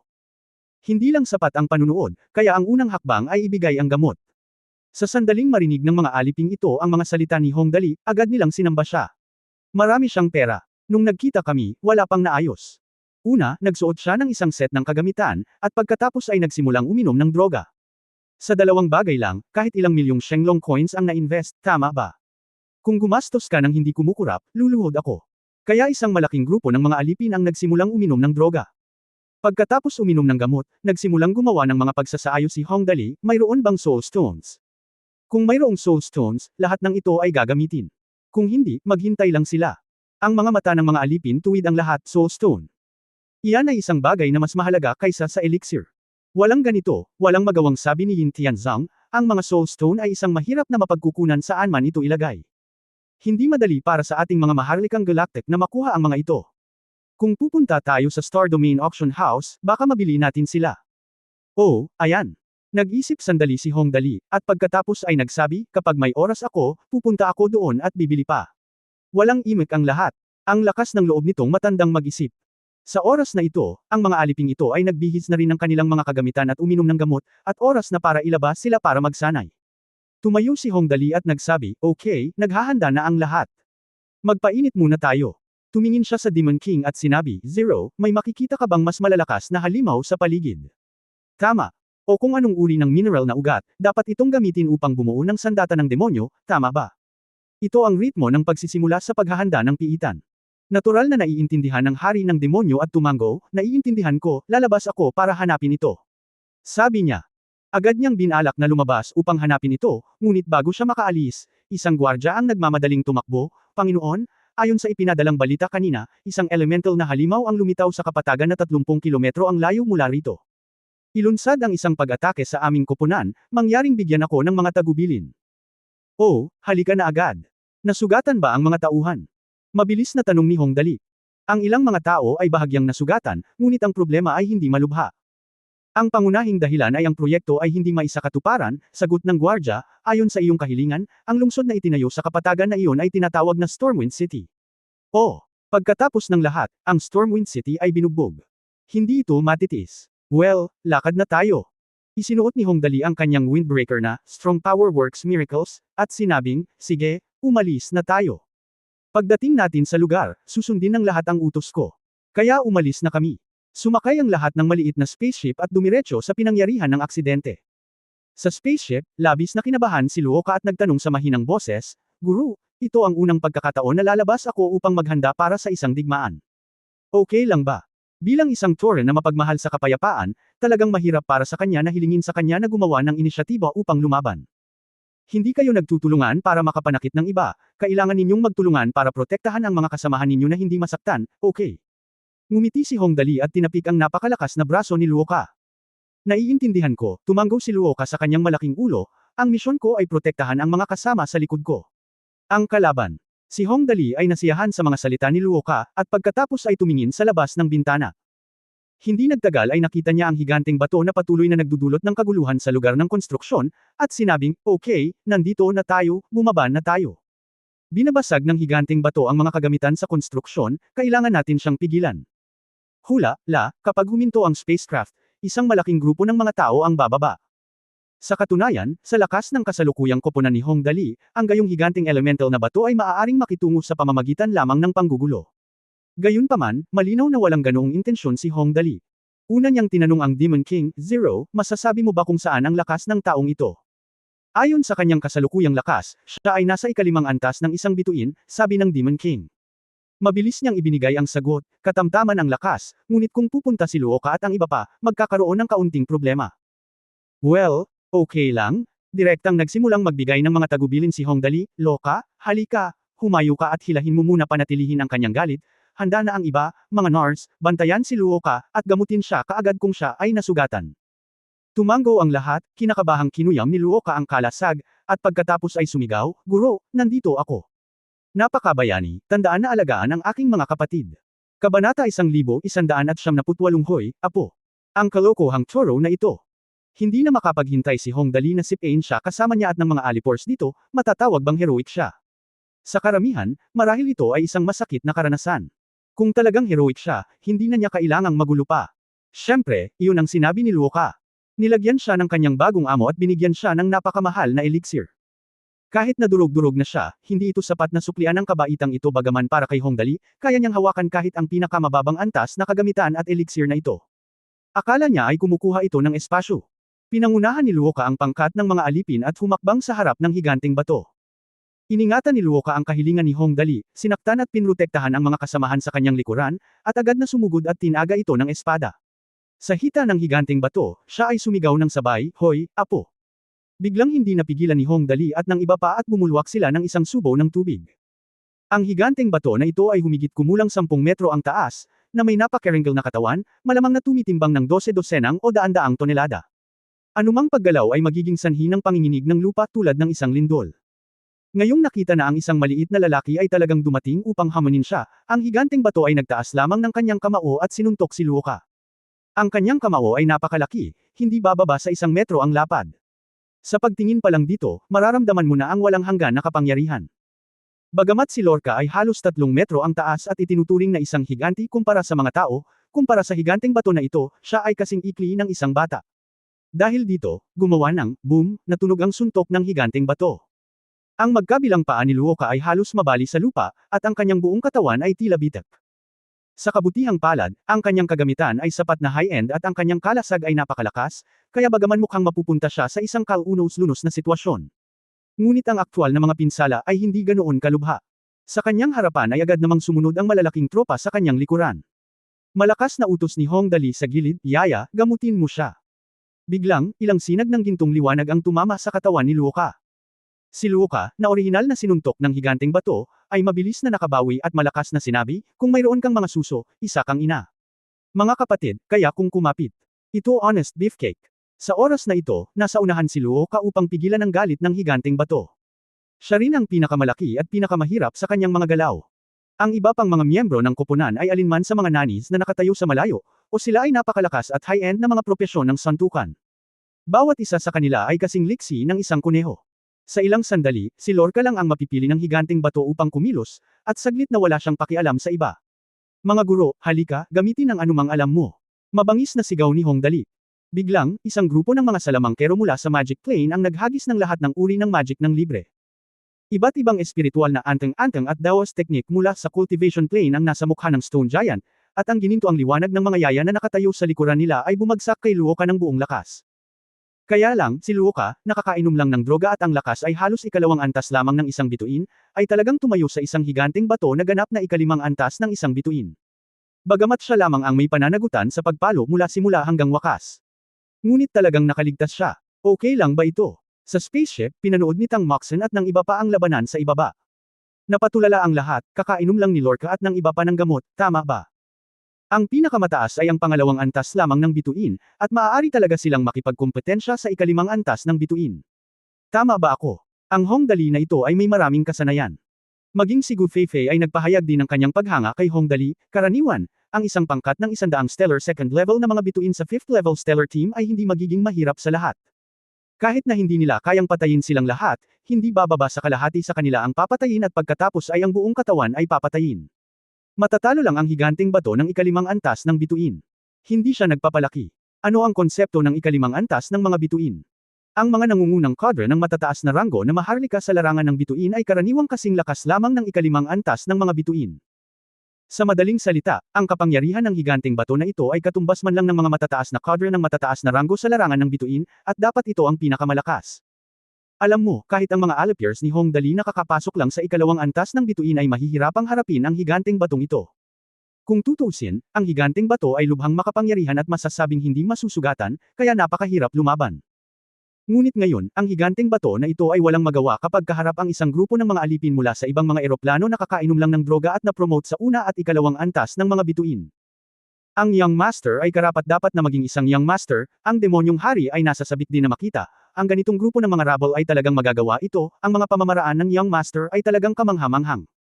Nakakamangha talaga si Dali. Nanlaki ang mata ni Yin Tianzang. Sinabi niya, ang isang nakakatakot na malaking bato na tao ay maaari lamang matalo, mataas, talagang mataas. Sa oras na ito, napakalakas ng utos ni Hong Dali, oo, iyon lang, luho ka, kumapit ka lang, huwag matakot sa sakit, mga yaya, mangyaring itulak ng gusto, hindi biro ang gayong malaking bato, huwag maging tamad. Mga salamangkero, gumamit ng lakas hanggat maaari. Hindi, lahat, tumakbo ng mabilis. Biglang sinasabi ni Hong Dali. Bigla kong napansin na ang taong bato ay halatang huminto, at pagkatapos ay itinaas ang napakalaking paa nito. Halata namang galit na galit ang lalaking ito. Lahat, tumakbo kayo dali, nasa likod ako. May napansin ding kakaiba si Luo Ka sa taong bato. Sa laki nito, kung ito ay sinipa ng malakas, isang malaking butas ang malilikha sa lupa. Para itong lindol. Kaya sa oras na ito, pinakamahusay na tumakbo hanggat maaari. Huwalala, matapos marinig ang paalala ni Hong Dali, hindi naman mga tanga ang mga taong ito, at lahat sila ay umatras ng desperadong. Mayroong kahit dalawang babaeng pari na nagbigay kay Luo Ka ng panalangin ng proteksyon bago umalis, na maaaring maibsan ang ilang pinsala sa kanya. Magaling. Malakas na pinuri ni Hong Dali, at sa sandaling ito, itinaas ng higanteng bato ang kanyang ulo at sumigaw ng malakas, pagkatapos ay itinaas ang kanyang kanang paa at tumapak ng malakas sa lupa. Rumble, rumble, rumble, ang lupa ay nanginig sa ilalim ng kanyang paa, at lahat ng nakatayo sa paligid ay nanginig. Sa gitna ng mga langit-ngit, hindi mabilang na mga makina ang tumaob, gamulong ang graba, at yumanig ang lupa. Natapakan nito ang isang malaking butas at lumabas. Anong nakakatakot na kapangyarihan? Ito ay karapat-dapat na maging isang higanteng bato na ang lakas ay umabot sa ikalimang antas ng isang bituin. Ito ay talagang pambihira. Okay, ang kanyang ultimate move ay naipasa na, Luo Ka, halika na. Nakita ni Hong Dali na lumipas na ang alon ng mga espesyal na galaw, at mabilis na inutusan si Luo Ka at ang iba pa na umakyat at ipagpatuloy ang pag-atake, huwag mag-alinlangan, pumasok ka, gagawin mo. Ang lalaking ito ay nanunood. Totoo na kahit na ang higanteng bato na ito ay napakalakas, ang kahinaan nito ay nakasalalay sa bilis nito. Ang gayong kaaway ay ang pinakamahusay na materyal sa pagsasanay. Hanggat kaya mo ang kanyang mga pag-atake, walang magiging problema. Matapos marinig ang mga tagubilin ni Hong Dali, muling sumugod si Luo Ka, naganap ng gumaling. Katulad ng dati, hamampos siya ng espada, at pagkatapos ay nagmura, hoy, apo. Agad na nagalit ang higanteng bato at nagsimulang makipaglaban. Magsimula muli. Kaya lang, pagkatapos ng halos kalahating oras na pakikipaglaban, ang Stone Giant ay humarap sa isang koponan na may mga tank, DPS at mga yaya, at sa wakas ay walang pagpipilian kundi ang lumuhad imposibleng hindi lumuhad, ang mga mabangis na lalaki na ito, masyadong malakas ang tangke, at maraming gatas. Hilik, hilik, ang higanteng bato ay umungol sa mahinang boses, pagkatapos ay tumigil sa pagpalo, nakaupo sa lupa, nakatingin kay Hong Dali mula sa malayo, at pagkatapos ay itinaas ang kanyang ulo itaas ang iyong mga kamay sumuko. Ay oo, tagumpay. Sa wakas, ang buong koponan ay dumating na nagkukumpulan, itinaas si Luo Ka, itinapon ito sa langit, at nagsaya, Luo Ka, ang galing. Nakakatuwa na magkaroon ka. Pakiramdam ng seguridad. Hahaha, hehe. Hehe, utos talaga ng master, na mula ang mukha ni Luo Ka, dapat magpasalamat ang lahat sa master. Tumingin ang alipin kay Hong Dali na parang nakatingin sa isang Diyos. Ang kanilang nakaraang pinakamataas na antas ay ang ikatlong antas lamang ng planeta. Kung dati, hindi sila makakatakas sa mga kalaban tulad ng Stone Giant, paano nila naisip na talagang mananalo sila? Salamat sa iyong pagsusumikap, lahat. Nakangiting lumapit si Hong Dali, lumapit kay Luo Ka, tinapik ang braso niya, at nagtanong, napakalakas ng taong ito, masakit ba sa pambubugbog ngayon? Hehe, basta kapag iniisip nila na nasaktan ko sila, hindi rin ako masasaktan. Napakamot ng buhok si Luo Ka at sumagot ng matapat. Napakagaling, tumawa ng malakas si Hong Dali, napakagaling, mas aalagaan kita sa hinaharap, haha. Tumawa siya saglit, saka lumapit sa higanteng bato at nagtanong, bakit ka naririto para manggulo? Mukhang hindi ka naman namin nasaktan, tama. Hululuulo, bamantong hininga ang higanteng bato, at pagkatapos ay gumawa ng napakababang boses, kayong mga tao, sirain ang kapaligiran, hindi ko kayo gusto, pumunta rito, hilik si Lulo.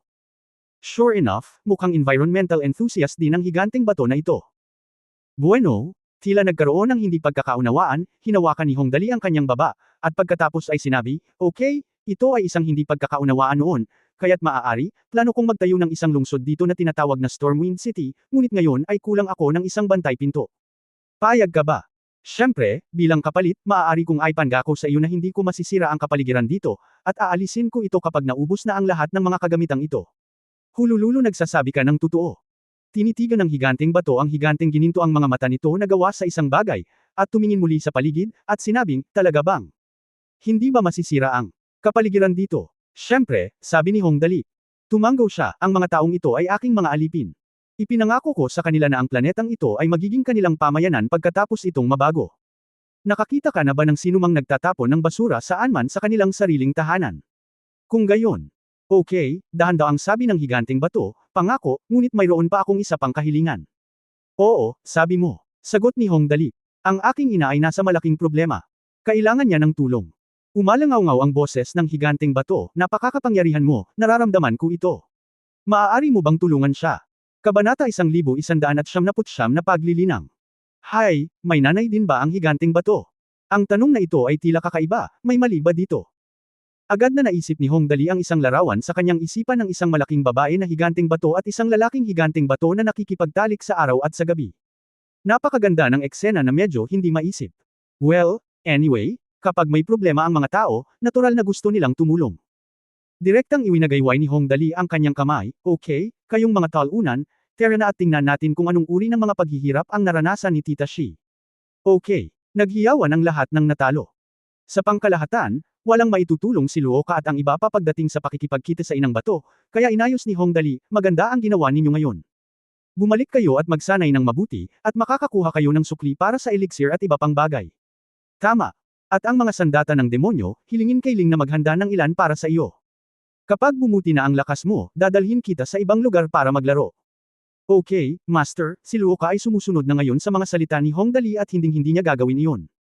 Anumang iba pang mga saloobin, nangangako ako na magsasanay ng mabuti at matupad ang mga inaasahan ng aking master. Tingnan mo ang tamis ng bibig na ito. Matapos ayusin ang lahat, pinangunahan ni Hong Dali ang mga tao na sundan ng higanteng bato sa kanyang tahanan upang tulungan ang kanyang ina, ang inang bato. Mabilis na kumilos ang higanteng bato, at si Hong Dali at ang iba pa ay sumunod sa likod sa isang maliit na sasakyang pangkalawakan, na nanunood habang naglalakad sila sa daan. Habang mas nakikita niya, mas nadiskubre ni Hong Dali na talagang maganda ang mundong ito. Dahil ang matataas na ranggo ng mga maharlika ng Demo Star Territory ay maibibigay ang planetang ito sa kanya, talagang pinili nila ito ng mabuti at hindi niloloko ang iba. May mga berdeng damo sa lupa, mga kagubatan sa di kalayuan, nagtataas ang mga taluktok ng bundok, mga asul na ilog, at mga hayop na kumakain ng berdeng damo ng maluwag. May mga magagandang ibon na lumilipad sa kalangitan paminsan-minsan. Ang ganitong uri ng mundo ay halos isang lugar na makikita lamang sa mga alamat. Sa katunayan, sa kaunting pagbabago, ang planetang ito ay maaaring magkaroon ng ganoong pamagat. Tinatawag na langit. Pagkaraan ng halos 10 minutong paglalakad, dumating ang higanteng bato sa paanan ng bundok na mahigit 3,000 metro ang taas, itinuro ang isang malaking kuweba, at sinabing, nandito na tayo. Dito mismo. Pumasok ka mula rito. At ito ang tahanan ko. Ang aking ina, nakulong. Well, okay, lead the way. Pagkababa ng spaceship, sinundan ni Hong Dali ang higanteng bato sa kuweba. Ang kuweba ay napakalaki at malawak, paikot-ikot hanggang pababa. Pagkatapos ng isa pang 30 minutong paglalakad, hindi na namin alam kung gaano kami kalalim sa ilalim ng lupa. Sa wakas, pagkatapos lumiko sa isang sulok sa harapan namin, isang mahinang liwanag ang dumating. Pagkatapos, lumitaw ang isang malaking espasyo sa ilalim ng lupa sa harap ng Hong Dali. Napakalawak ng lugar na ito, masasabi pang ang underground world ito. Isang lugar kung saan makikita ni Guang Hong Dali. Sinasaklaw nito ang isang lugar na hindi bababa sa 10 kilometro, at malinaw na ito ay isang maliit na bahagi lamang nito, malamang na wala pang 1%. Sa espasyong ito, may mga bundok, tubig, at iba't ibang spore na halaman. Ang mga halaman na iyon ay naglalabas pa rin ng mahinang liwanag. Available sa lahat ng kulay, napakaganda. Wow! Dali, napakaganda dito, napatulala si Tang Moxon. Sa katunayan, noong siya ay nasa Earth, siya ay naglalakbay kung saan-saan, ngunit anumang lugar na kanyang pinuntahan ay hindi gaanong maganda at misteryoso kaysa dito. Nasa harap lang, dumagundong pasulong ang higanteng bato. Napakahaba ng kanyang mga hakbang, at ang bawat hakbang ay mahigit 10 metro ang layo. Nagmamadaling sumunod si Hong Dali at ang iba pa. Pagkaraan ng ilang saglit na pagtakbo ng ganito, hindi nagtagal ay nakakita si Hong Dali ng isang batong bundok. Marahil ay hindi niya ito dapat tawaging Stone Mountain, ngunit tawagin siyang MS Stone Mother. Ito ay ganap na lampas sa imahinasyon ng lahat. Bagamat elemental na nilalang ang inang bato, hindi naman siya mukhang pangit na nakahiga doon. Sa kabaligtaran, kung pagmamasdan mong mabuti, makikita mo na ang kanyang mukha ay napakabait. Hindi man siya kasing ganda ng tao, siya ay at least makikita siya bilang isang napaka-charitable na dalaga. Lalo na ang kanyang mga mata, na napakagandang asul ng karagatan, ay tila binago mula sa dalawang malalaking sepiro. Zilla, may ibinalik ka na ba? Ang inang bato ay unang tumingin sa higanteng bato, pagkatapos ay tumingin kay Hong Dali at iba pa, at sinabing dahan-dahan, kumusta, mga tao? Ikaw ba ang inang bato? Humarap si Hong Dali ng ilang hakbang, lumapit sa malaking ulo ng inang bato, at sinabing, ang pangalan ko ay Hong Dali. Anak mo ba ang higanteng bato na ito? Sinabi niya na may problema ka. Subukan natin kung matutulungan ka namin. Kumusta, Hong Dali? Tumingin si Shimo kay Hong Dali nang may magiliw na mga mata at mabagal na sinabi, higit sa 10,000 taon na ang nakalilipas, pinagbawalan ako ng ilang tao na pumasok sa lugar na ito. Kung gagawa ka ng anumang aksyon, maaari ka lamang humiga dito nang hindi gumagalaw. Damn it, more than 10,000 years ago. Mahigit 10,000 taon ka na bang nakahiga dito? Nagulat si Hong Dali, hindi ba? Napakatagal na. Bakit ginagawa ito ng mga taong iyon? Dito ka nakatira, kaya hindi mo sila dapat masaktan, di ba? Pagkatapos nilang pumunta dito, parang may nangyayari, naghihintay sa akin, let you take a look. Sabi ni Shimo, ang kanyang mga mata ay naglalabas ng mahinang asul na liwanag, na parang naglalaro ng pelikula, at maya-maya ay may ipinakitang larawan sa pader ng bundok sa malapit. Sa larawan, mayroong 3 tao sa kabuuan, ngunit lahat sila ay nakasuot ng napakaklasikal na damit. Ang isa sa mga babae ay mayroon pang isang fairy belt na lumulutang sa kanyang mga damit, at siya ay kamukhang kamukha ng isang tao mula sa cultivation plane. Ang mga taong ito ay nagsabi ng ilang salita kay Shimo dito, ngunit hindi nila alam kung ano ang kanilang sinabi. Pagkatapos ay may isang lalaki na naglabas ng isang maliit na booklet sa kanyang damit at tumango. Nang maglaon, ito ay isang labanan sa pagitan ng dalawang panig. Ibinagsak ng mga taong iyon ang kanilang mga paa at naglipad ng mga espada, at binasag ang hindi mabilang na mga anteng-anteng ng Daoist kay Shimo. Ang kanilang kapangyarihan ay napakalakas. Ang bawat Daoist talisman ay maaaring magdulot ng isang malaking lindol sa mundo. Halatang outmatch si Shimo at mabilis na natalo. Sa wakas, nabasag ng lalaki ang pinakamalakas na anteng-anteng ng Daoist, na lumaki ng lumaki sa kalangitan, naganap na napangiwi sa buong katawan ni Shimo. Sa sandaling nahulog si Shimo, mabilis na tinanggal ng lalaki ang anteng-anteng sa kanyang kamay. Ang booklet ay itinapon sa lupa sa tabi ni Shimo, at pagkatapos ay umalis silang tatlo ng walang bakas. Ang buong proseso ay hindi nagtagal, ngunit ang insidente ay tila kakaiba at medyo nakakalito. Dali, ang 3 taong ito ba ay mula sa cultivation plane? Ikiling ni Tang Moxon ang kanyang ulo at pinag-aralan, pinigilan nila si Shimo para lang hilingin kay Shimo na bantayan ang polyeto. Well, it's very good. Siguro, napasimangot si Hong Dali, at pagkatapos ay sinabi, Shimo, huwag kang mag-alala, hahanap kami ng paraan para iligtas ka ngayon. Na-curious din ako kung ano ang polyetong iyon. Ang isang polyeto ay dapat sugpuin ng inang bato. Ito ay kakaiba sa sarili nito, at natural na kailangan itong malaman. Kaya lahat ay nagsimulang mag-isip ng mga paraan para iligtas si Shimo. Ang pangunahing problema ni Shimo ngayon ay napigilan siya ng anteng-anteng at hindi makagalaw, kaya ang pangunahing prioridad ay natural na makahanap ng paraan upang mahanap ang anteng-anteng at maalis ang bagay na iyon. Ang bawat isa ay naghanap ng hiwalay. Di nagtagal, si Li Nianwei, na nagpatawag ng maitim na gintong pakpak, ang unang nakapansin sa abnormalidad at sumigaw mula sa langit, Dali, tingnan mo, mayroong isang anteng-anteng na Daoist dito. Wupang, narinig ang boses ni Li Nianwei, lahat ay nagmamadaling pumunta, sigurado na, sa isang puwang sa balat ng inang bato, isang dilaw na anteng-anteng na tao ang nakapaskil doon, na patuloy na naglalabas ng gininto ang liwanag. Ang 3 taong ito mula sa cultivation plane ay napakasama rin, medyo hindi nakakagulat na ang higanteng bato noon ay walang magawa. Masyadong malaki ang kamay niya at hindi niya maabot. Tingnan ko, ano iyon? Lumapit si Hong Dali sa puwang, iniunat ang kanyang kamay, at marahang kinurot ang puwang. Binuksan niya ang Daoist talisman at sa kaunting pagsisikap ay agad niyang inalis ang Daoist talisman. Maintain suppressing talisman. Tiningnan ni Hong Dali ang nakasulat dito, ngunit bago niya ito maitago, ang gininto ang liwanag sa mountain suppressing talisman ay mabilis na nawala, at pagkatapos ay ang buong Daoist talisman ay naging abo. Mga tao, salamat sa pagpapalam sa akin na mabawi ang aking kalayaan. Matapos kunin ang anteng-anteng na may hawak ng bundok, sa wakas ay nabawi ni Shimo ang kanyang kalayaan. Pagkaalis ni Hong Dali at ng iba pa sa kanyang katawan, dahan-daang tumayo si Shimo. Pagkatayo pa lang niya, may kakaiba siyang naramdaman mahigit 50 metro ang taas niya, medyo malaki, pero ang proporsyon niya ay maayos, at napakakomportable niyang tingnan. May mga berdeng baging sa kanyang ulo, halos parang buhok, at ang kanyang dibdib at baywang ay natatakpan ng mga makakapal na dahon ng iba't ibang kulay, tulad ng mga damit napakaganda niya. Hehe, madali lang, hindi naman mahirapan, ngumiti si Hongdali, at saka nagmamadaling pumunta sa lugar kung saan nakahiga si Shimo at nagsimulang maghanap. Hindi nagtagal, nakita niya ang librong itinapon ng magsasaka. Nahanap ito, dito. Tingnan mo kung ano ang isinulat ng mga taong ito sa aklat na ito. Pinunasan niya ang cover ng libro, at hindi niya alam kung saan gawa ang libro. Pagkatapos ng 10,000 taon, at ang pagsupil sa ina ng bato ay talagang buo, kahit na ang mga magaspang na gilid ay hindi nasira, ngunit mayroong maraming alikabok na natipon dito. Matapos itong panasan, nakita ni Hongdali ang pangalan ng libro, The Records of the Prehistoric Blood Emperor. Oh, teka, ang pangalan na ito ay napaka-domineering. Ito kaya ang maalamat na pamamaraan ng paglilinang. Direktang binuksan ang aklat, hindi nagtagal ay naakit si Hongdali ng isang linya ng maliliit na salita sa pahina ng pamagat. Yun Qingfeng ang pangalan ko. Narinig kong bumukas ang pinto sa mundo ng demonyo. Dahil isa akong cultivator, ang layunin ng pagsupil at pagpatay ng mga demonyo ay para sa akin. Gayunpaman, nang pumasok ako sa tarangkahan ng mundo ng demonyo, nakita ko na ang lahat ay ibang-iba sa maalamat na mundo ng demonyo. Sa kasamaang palad, magkaiba ang mga kampo, kaya't buong lakas ko lang ang nalalabanan ko. Ngayon alam ko na bumalik ako. Kung hindi ka makakarating sa orihinal na mundo, maaari mo lamang iwanan itong, The Record of the Ancient Blood Emperor, para sa isang taong nakatakdang makakuha nito. Mayroong linya ng maliliit na salita sa ibaba, sa anumang eroplano, karamihan sa mga tao ay mabait, at ang mga nakakuha ng mahiwagang kapangyarihang ito ay hindi dapat gumawa ng anuman. Upang magdulot ng pinsala sa mundo, dapat kang kumilos ng may kabaitan upang mapangiti ako. Yun Qingfeng. Matapos basahin ang mensahe mula sa cultivator na ito na nagngangalang Yun Qingfeng, nalungkot si Hongdali at ang iba pa. Ang mga digmaan sa eroplano ay sumire sa maraming pamilya. Hindi kalabisan na sabihin na sa tuwing magkakaroon ng digmaan sa eroplano, ang mga tao ay dumaranas ng matinding pagkalugi.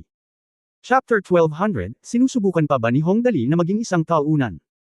Yun Qingfeng, hindi napigilan ni Hongdali na mapabuntong hininga at sinabing, mukhang may mabubuting tao at masasamang tao sa lahat ng dako. Ayon sa liham ni Yun Qingfeng, dapat ay napakabait niyang tao. Sayang naman. Sa konteksto ng digmaan sa eroplano, malamang huli na ang lahat. Nako, sayang naman. Tumango ang lahat. Tunay na nakalulungkot na ang isang taong may malaking puso tulad ni Yun Qingfeng ay namatay sa isang digmaan sa eroplano. Kung hindi, dapat maging kaibigan ng mga ganoong tao. Dali, ano ang susunod nating gagawin? Tanong ni Tang Moxen matapos ang lahat dito. Susunod, gumawa tayo ng ilang mga pagwawasto at maghanda upang ipatupad ang aking susunod na plano. Hinawakan ni Hongdali ang kanyang baba, pagkatapos ay tumingin kay Shimo at sinabing, Tita Shimo, bago kami sa planetang ito. Bukod sa iyo, natatakot ako na walang ibang tao. Mayroon bang iba pang mga elementong nilalang? Pwede mo ba akong kamustahin? Ayokong maging battlefield ang lahat. Masama kung hindi ito magdulot ng isang elemental na digmaan o anumang bagay na katulad nito. Ang kanyang pag-aalala ay medyo makatwiran. Kung tutuusin, kung may isang batong ina, malamang na may pangalawa. Kung ang grupong ito ng mga alipin ay haharap sa isang hukbo ng mga elemental na nilalang, tiyak na sila ay magdaranas ng matinding pagkalugi. Okay lang mawalan ng pera, pero magiging trahedya kung may namatay. Well, don't worry, niligtas mo ako, alam ko na ang gagawin. Agad namang tumango si Shimo. Iniligtas siya ni Hongdali at ng iba pa at nag-iwan ng napakagandang impresyon sa kanya. Handa pa rin siyang makipagkaibigan sa ganoong tao. Okay, pakiproblema si Tita Shimo, napakamot si Hongdali ng buhok na medyo nahihiya, ngumiti, at pagkatapos ay sinabing, kung ganoon ay bumalik muna tayo. Falem, auntie, go, goodbye. Nakangiti ang bibig ni Shimo, at iba ang hitsura nito maliban sa laki. Ang bango talaga ni Tita. Bumalik ang lahat sa orihinal na ruta. Pagbalik nila sa lugar ng Stormwind City, dinala na ni Luoka at ng iba pa ang spaceship pabalik sa transport ship para sa espesyal na pagsasanay. Hindi kailangang mag-alala ni Hongdali tungkol dito. Napakasaya ko ngayong araw. Tinalo ko ang isang field team na boss at nagsimulang magtayo muli ng lungsod. Ang planetang ito na tinatawag na Azeroth ay malamang na malapit ng maging isang paraiso para sa mga tao. Sa mga sumunod na araw, patuloy na umiinom si Hongdali ng mga gamot para kay Luoka at sa iba pa. Sa kanyang libreng oras, lihim siyang pumasok sa enjoyment plane kasama sina Gu Feifei at Kemengmeng upang kumpletuhin ang mga gawain sa tagumpay at mangolekta ng mga puntos sa tagumpay. Napakasaya. Ang dahilan kung bakit hindi niya kinuha si Tang Moxen at ang iba pa doon ay dahil hindi naisip ni Hongdali kung paano ipapaliwanag ang isyu ng muling pagsilang. Kahit na mayroong isang sistematikong paliwanag, nagpasya pa rin si Hong Dali na ibunyag ang impormasyong ito ng paunti-unti ang dahilan kung bakit ang planetang ito ay tinatawag na Azeroth ay batay sa pagsasaalang-alang na ito. Gayunpaman, palaging may oras na tapos na ang gamot. Narito si Liang ay dumating upang magulat, at agad na hinawakan ni Hong Dali ang kanyang baba. Pag-aayos Liang, bueno, okay lang kung wala tayong sapat na gamot. Ngayon ay medyo mahina pa ang lakas ni Luo Ka, at hindi pa rin nila naabot ang inaasahan kong layunin. Liang, babalik kayo ni Sister Xiaoyi sa Shenlong Star para magdala pa ng gamot. Dali, nagtatakang tanong ni Tang Moxen, hindi ba sila sapat na malakas? Nasa star level na ba sila? Hindi nakapagtataka na nagulat si Tang Moxen. Si Luo Ka at ang kanyang pangkat na may 40 tao, maliban kina Rag at Gordon, ay nag-aaral ng iba't ibang kakaibang kagamitan kasama si Lin Chuyin. Halos lahat ng natitira ay nasa ikalimang antas ng mga bituin. Tinatayang kung patuloy siyang magpapakain ng ganito, malapit na ang pagpasok sa Starfield level. Pero yun lang. Hindi pa rin nasisiyahan si Hong Dali. Ito ay may kaugnayan sa aking malaking plano, at least kailangan kong pumasok sa Star Realm level. Ngumuso si Hong Dali, anyway, just wait and see the good show, hehe. Oh, ayan na. Nang mabanggit ang malaking plano, nanatiling tahimik si Tang Moxen sa pagkakataong ito. Agad na lumabas sina Liang at Xiaoyi at dumiretso sa Shenlong Star. Shenlong Star, sa loob ng Super Seminary. 6 na araw na ang lumipas mula nang talunin ni Yin Shuang si Yu Maming sa ikalawang yugto ng huling Star World Genius Competition at nanalo sa pangalawang pwesto. Sa loob ng 6 na araw na ito, ang mga tao ay nakayuko araw-araw upang hintayin ang pagbabalik ni Hong Dali. Ang lahat ay naghihintay ng balita tungkol sa tunggalian nina Hong Dali at Yin Shuang. At noong umagang iyon, may biglang sumigaw ng malakas, nakabalik na ang spaceship ni Hong Dali. Bumalik na ang spaceship ni Hong Dali. Matapos marinig ang balita, lahat ng nasa Super Seminary ay nagmadaling pumunta sa plaza at tumangala sa langit. Tamang-tama, isang spaceship ang dumaong sa gitna ng plaza ng Super Seminary. Maya-maya ay bumukas ang pinto ng spaceship at nagmamadaling lumabas ang mga tao mula sa loob. 2 tao. Matagal nang nakilala ng isang lalaki at isang babae ang dalawa, tinuro sila at sumigaw, sila ang mga talunan ni Hong Dali, sina Liang at Ling Xiaoyi. Ngayon, ang mga natalo kay Hong Dali ay mga maimpluwensyang tao sa kolehiyo, at lahat ay alam niya na si Hong Dali ay may higit sa 20 hamak sa ilalim ng kanyang pamumuno, at lahat sila ay napakalakas. Sa oras na ito, sa sandaling pinaalalahanan ako ng tao, lahat ay nagmadali upang manood. Ang matandang ginang. Huai Yaling ang pinakabalisa. Agad siyang humakbang pasulong, hinawakan ang kamay ni Liang, at nag-aalalang sinabi, bakit kayong dalawa bumalik ng mag-isa? Nasaan ang aking munting sinta? Mistress na, nandito na tayo. Hinahanap kita. Mabilis na yumuko si Ling Xiaoyi bilang pagbati, ang numero 1 bastard sa ilalim ng Young Master, Ling Xiaoyi, at ang number 2 bastard na si Liang, ay nakilala ang ginang. Hindi, tinulungan ni Huai Yaling si Ling na tumayo. Nag-aalalang tanong ni Xiaoyi, ano ang problema ni Dali? Ni hindi pa niya sinasagot ang telepono nitong mga araw. Young Master, sobrang saya mo, nakangiting sagot ni Ling Xiaoyi, hindi lang sapat ang mga merienda na kinuha ko. Hilingin mo akong bumalik at kumuha. Merienda. Nang marinig na kumakain pa rin si Hong Dali ng merienda, agad na bamulong ang iba pang mga nanonood, ilang taon ka na para kumain ng merienda. Who knows, the realm of a prodigal. Hindi natin maintindihan, baka libangan ito ng iba. Well, oo, lahat ay dapat magkaroon ng ilang libangan.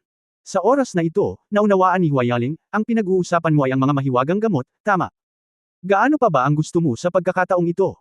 Ayos lang, kuya mo. Walang anuman ang kumain ng merienda. Fair na, dadalhin kita sa bot-ika ng elixir. Sa oras na ito, sa wakas ay naunawaan na ng mga nakapaligid sa kanya ang sinabi ni Hong Dali. Ano ang merienda? Hindi ba? Ang pagkuha ng mga elixir bilang merienda. Ang Hong Dali na ito ay talagang mayaman at makapangyarihan. Karaniwang masama ang pakiramdam ko sa pagkain ng mga elixir na iyon, ang mga ito ay napakamahal. Hindi, sino ang makakain ng mga bagay na ito bilang merienda? Ha! Kahit na ang patriarch ng ating pamilya ay hindi maaaring mag-aksaya. Kung kukunin niya ang elixir bilang merienda, hindi niya ito matuno. Sa oras na ito, nagtanong si Huai Yaling, siya nga pala, Xiaoyi, naalala ko si Dali. Nagdala ako ng maraming merienda noong umalis ako, bakit mabilis ko itong natapos? Pagkatapos ay sinabi ni Ling Xiaoyi ang isang salita, at lahat ng tao sa paligid niya ay bumagsak. Sinabi ni Ling Xiaoyi ang totoo at sinabi, ganito, ginang, bumili ang Young Master ng mga alipin, mga ilang bilyon ang bilang. Mahilig maglaro ang Young Master, kaya pumili siya ng 40 tao mula sa kanila at binigyan sila ng espesyal. Pagkatapos uminom ng gamot para linangin siya, nasa ikalimang antas na siya ng bituin. Gayunpaman, hindi pa gaanong nasisiyahan ang Young Master. At least, hindi pa masisiyahan ang Young Master. Sinabi niya na ang gamot ay dapat niyang ubusin. Lahat ng tao sa paligid niya ay nagsabi, nalaglag ang kanilang mga panga. Isang lugar. Oh, ayan, sige, kunin na natin. Sinabi ni Huayaling na hindi mahalaga ang ganoong bagay, magdekorasyon ng higit pa sa pagkakataong ito, baka hindi ito sapat at kailangan mong tumakbo pabalik-balik. Malapit na. Nawala silang tatlo sa paningin ng lahat, at ang mga nanunood ay bumalik sa kanilang katinoan, hehe. Ho ho ho ho. Kurutin mo ako dali, di ba na naginip lang ako? Gamitin mo ang mga elixir na iyon para pakainin ang mga alipin. Hindi ka nananaginip. Malinaw kong narinig. Pinakain na niya ang mga alipin na iyon sa ikalimang antas ng larangan ng bituin, haha. Hehehehe. Nagsasanay na ako sa unang antas ng larangan ng bituin mula noong 3 taong gulang ako. Talagang tinulak ni Hongdali ang mga alipin sa antas na ito sa pamamagitan lamang ng pagpapakain sa kanila. O Diyos ko, sinusubukan pa rin ba ni Hongdali na maging taunan? Mabilis na lumipas ang oras, at bumalik sina Ling Xiaoyi at Li Yang na may dalang hindi mabilang na mga elixir. Azeroth, dito, pinapanood din ni Hongdali ang Demon King na nagtuturo sa tore na pinuhin ng mga sandata ng demonyo. Ang hari ng demonyo ay malamig na nakatayo sa gitna ng isang malaking pabrika, patuloy na nagbibigay ng mga tagubilin, mag-ingat, huwag magmadali, siguraduhin pumunta ng maingat, oo, tama, siguraduhin, ang material na ito ay napakahalaga. Bueno, ang material ay ang kanyang malaking ulo, paano hindi ito magiging mahalaga? Zero, anong uri ng demonyong sandata ang ginagawa mo? Tumabi si Hongdali at nagpahayag ng pagkamausisa, ano ang epekto nito? Ang demonyong hari ay talagang isang matandang demonyo na nabuhay ng 10,000 taon. Ang ideya ni Hongdali sa pagkakataong ito ay medyo mas sophisticado, gumawa ka ng ganoong team, at lahat sila ay umabot na sa Star Realm level. Ang layunin ay harapin ang pinuno ng kalaban, tama ba? Well, tama, hehe, matalino ka pa rin na matandang halimaw, tumanggo si Hongdali, ang digmaan sa eroplano ay tatagal lamang ng 10 taon, kailangan kong maghanap ng paraan upang bumuo ng isang koponan. Magsagawa ng misyon ng pagpugot, kung hindi, sa tingin mo, sa ganoong kaikling panahon, huli na upang mapabuti ang iyong personal na lakas, kaya maaari mo lamang subukan ang pamamaraang ito. Naramdaman ko na ang iyong pag-uugali ay kakaiba mula sa simula, nag-click ang Demon King. Tumanggaw siya at sinabing nakangiti, kaya ang sandata ng demonyo na pinino ko sa pagkakataong ito ay ang makipagtulungan sa iyong plano. Ang pinakamahalagang bagay sa pangkat ng mga sandata ng demonyo na ito ay ang koneksyon ng buhay. Sa madaling salita, pagkatapos itong maisuot ng mga taong ito, maaari nilang i-connecta ang kanilang mga buhay ang enerhiya ay konektado, upang hanggat ito ay hindi isang nakamamatay na pinsala tulad ng isang nawala na ulo o isang nabutas na puso, na mabilis na mabisa ang labanan. Oy, alam kong may kayamanan kang matandang lalaki, sabi ni Du Yao. Si Hongdali ay nasiyahan sa mga salita ni Wang. Pinag-isipan niya ito at nagtanong, bukod dito, mayroon pa bang ibang magagandang bagay?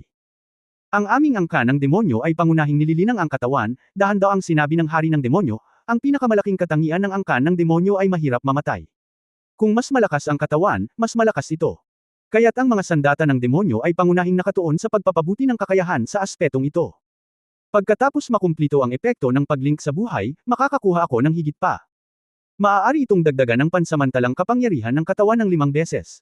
Maaari itong magpataas ng pansamantalang lakas ng katawan sa 5 beses. Minuto. Wala talagang problema. End of this chapter.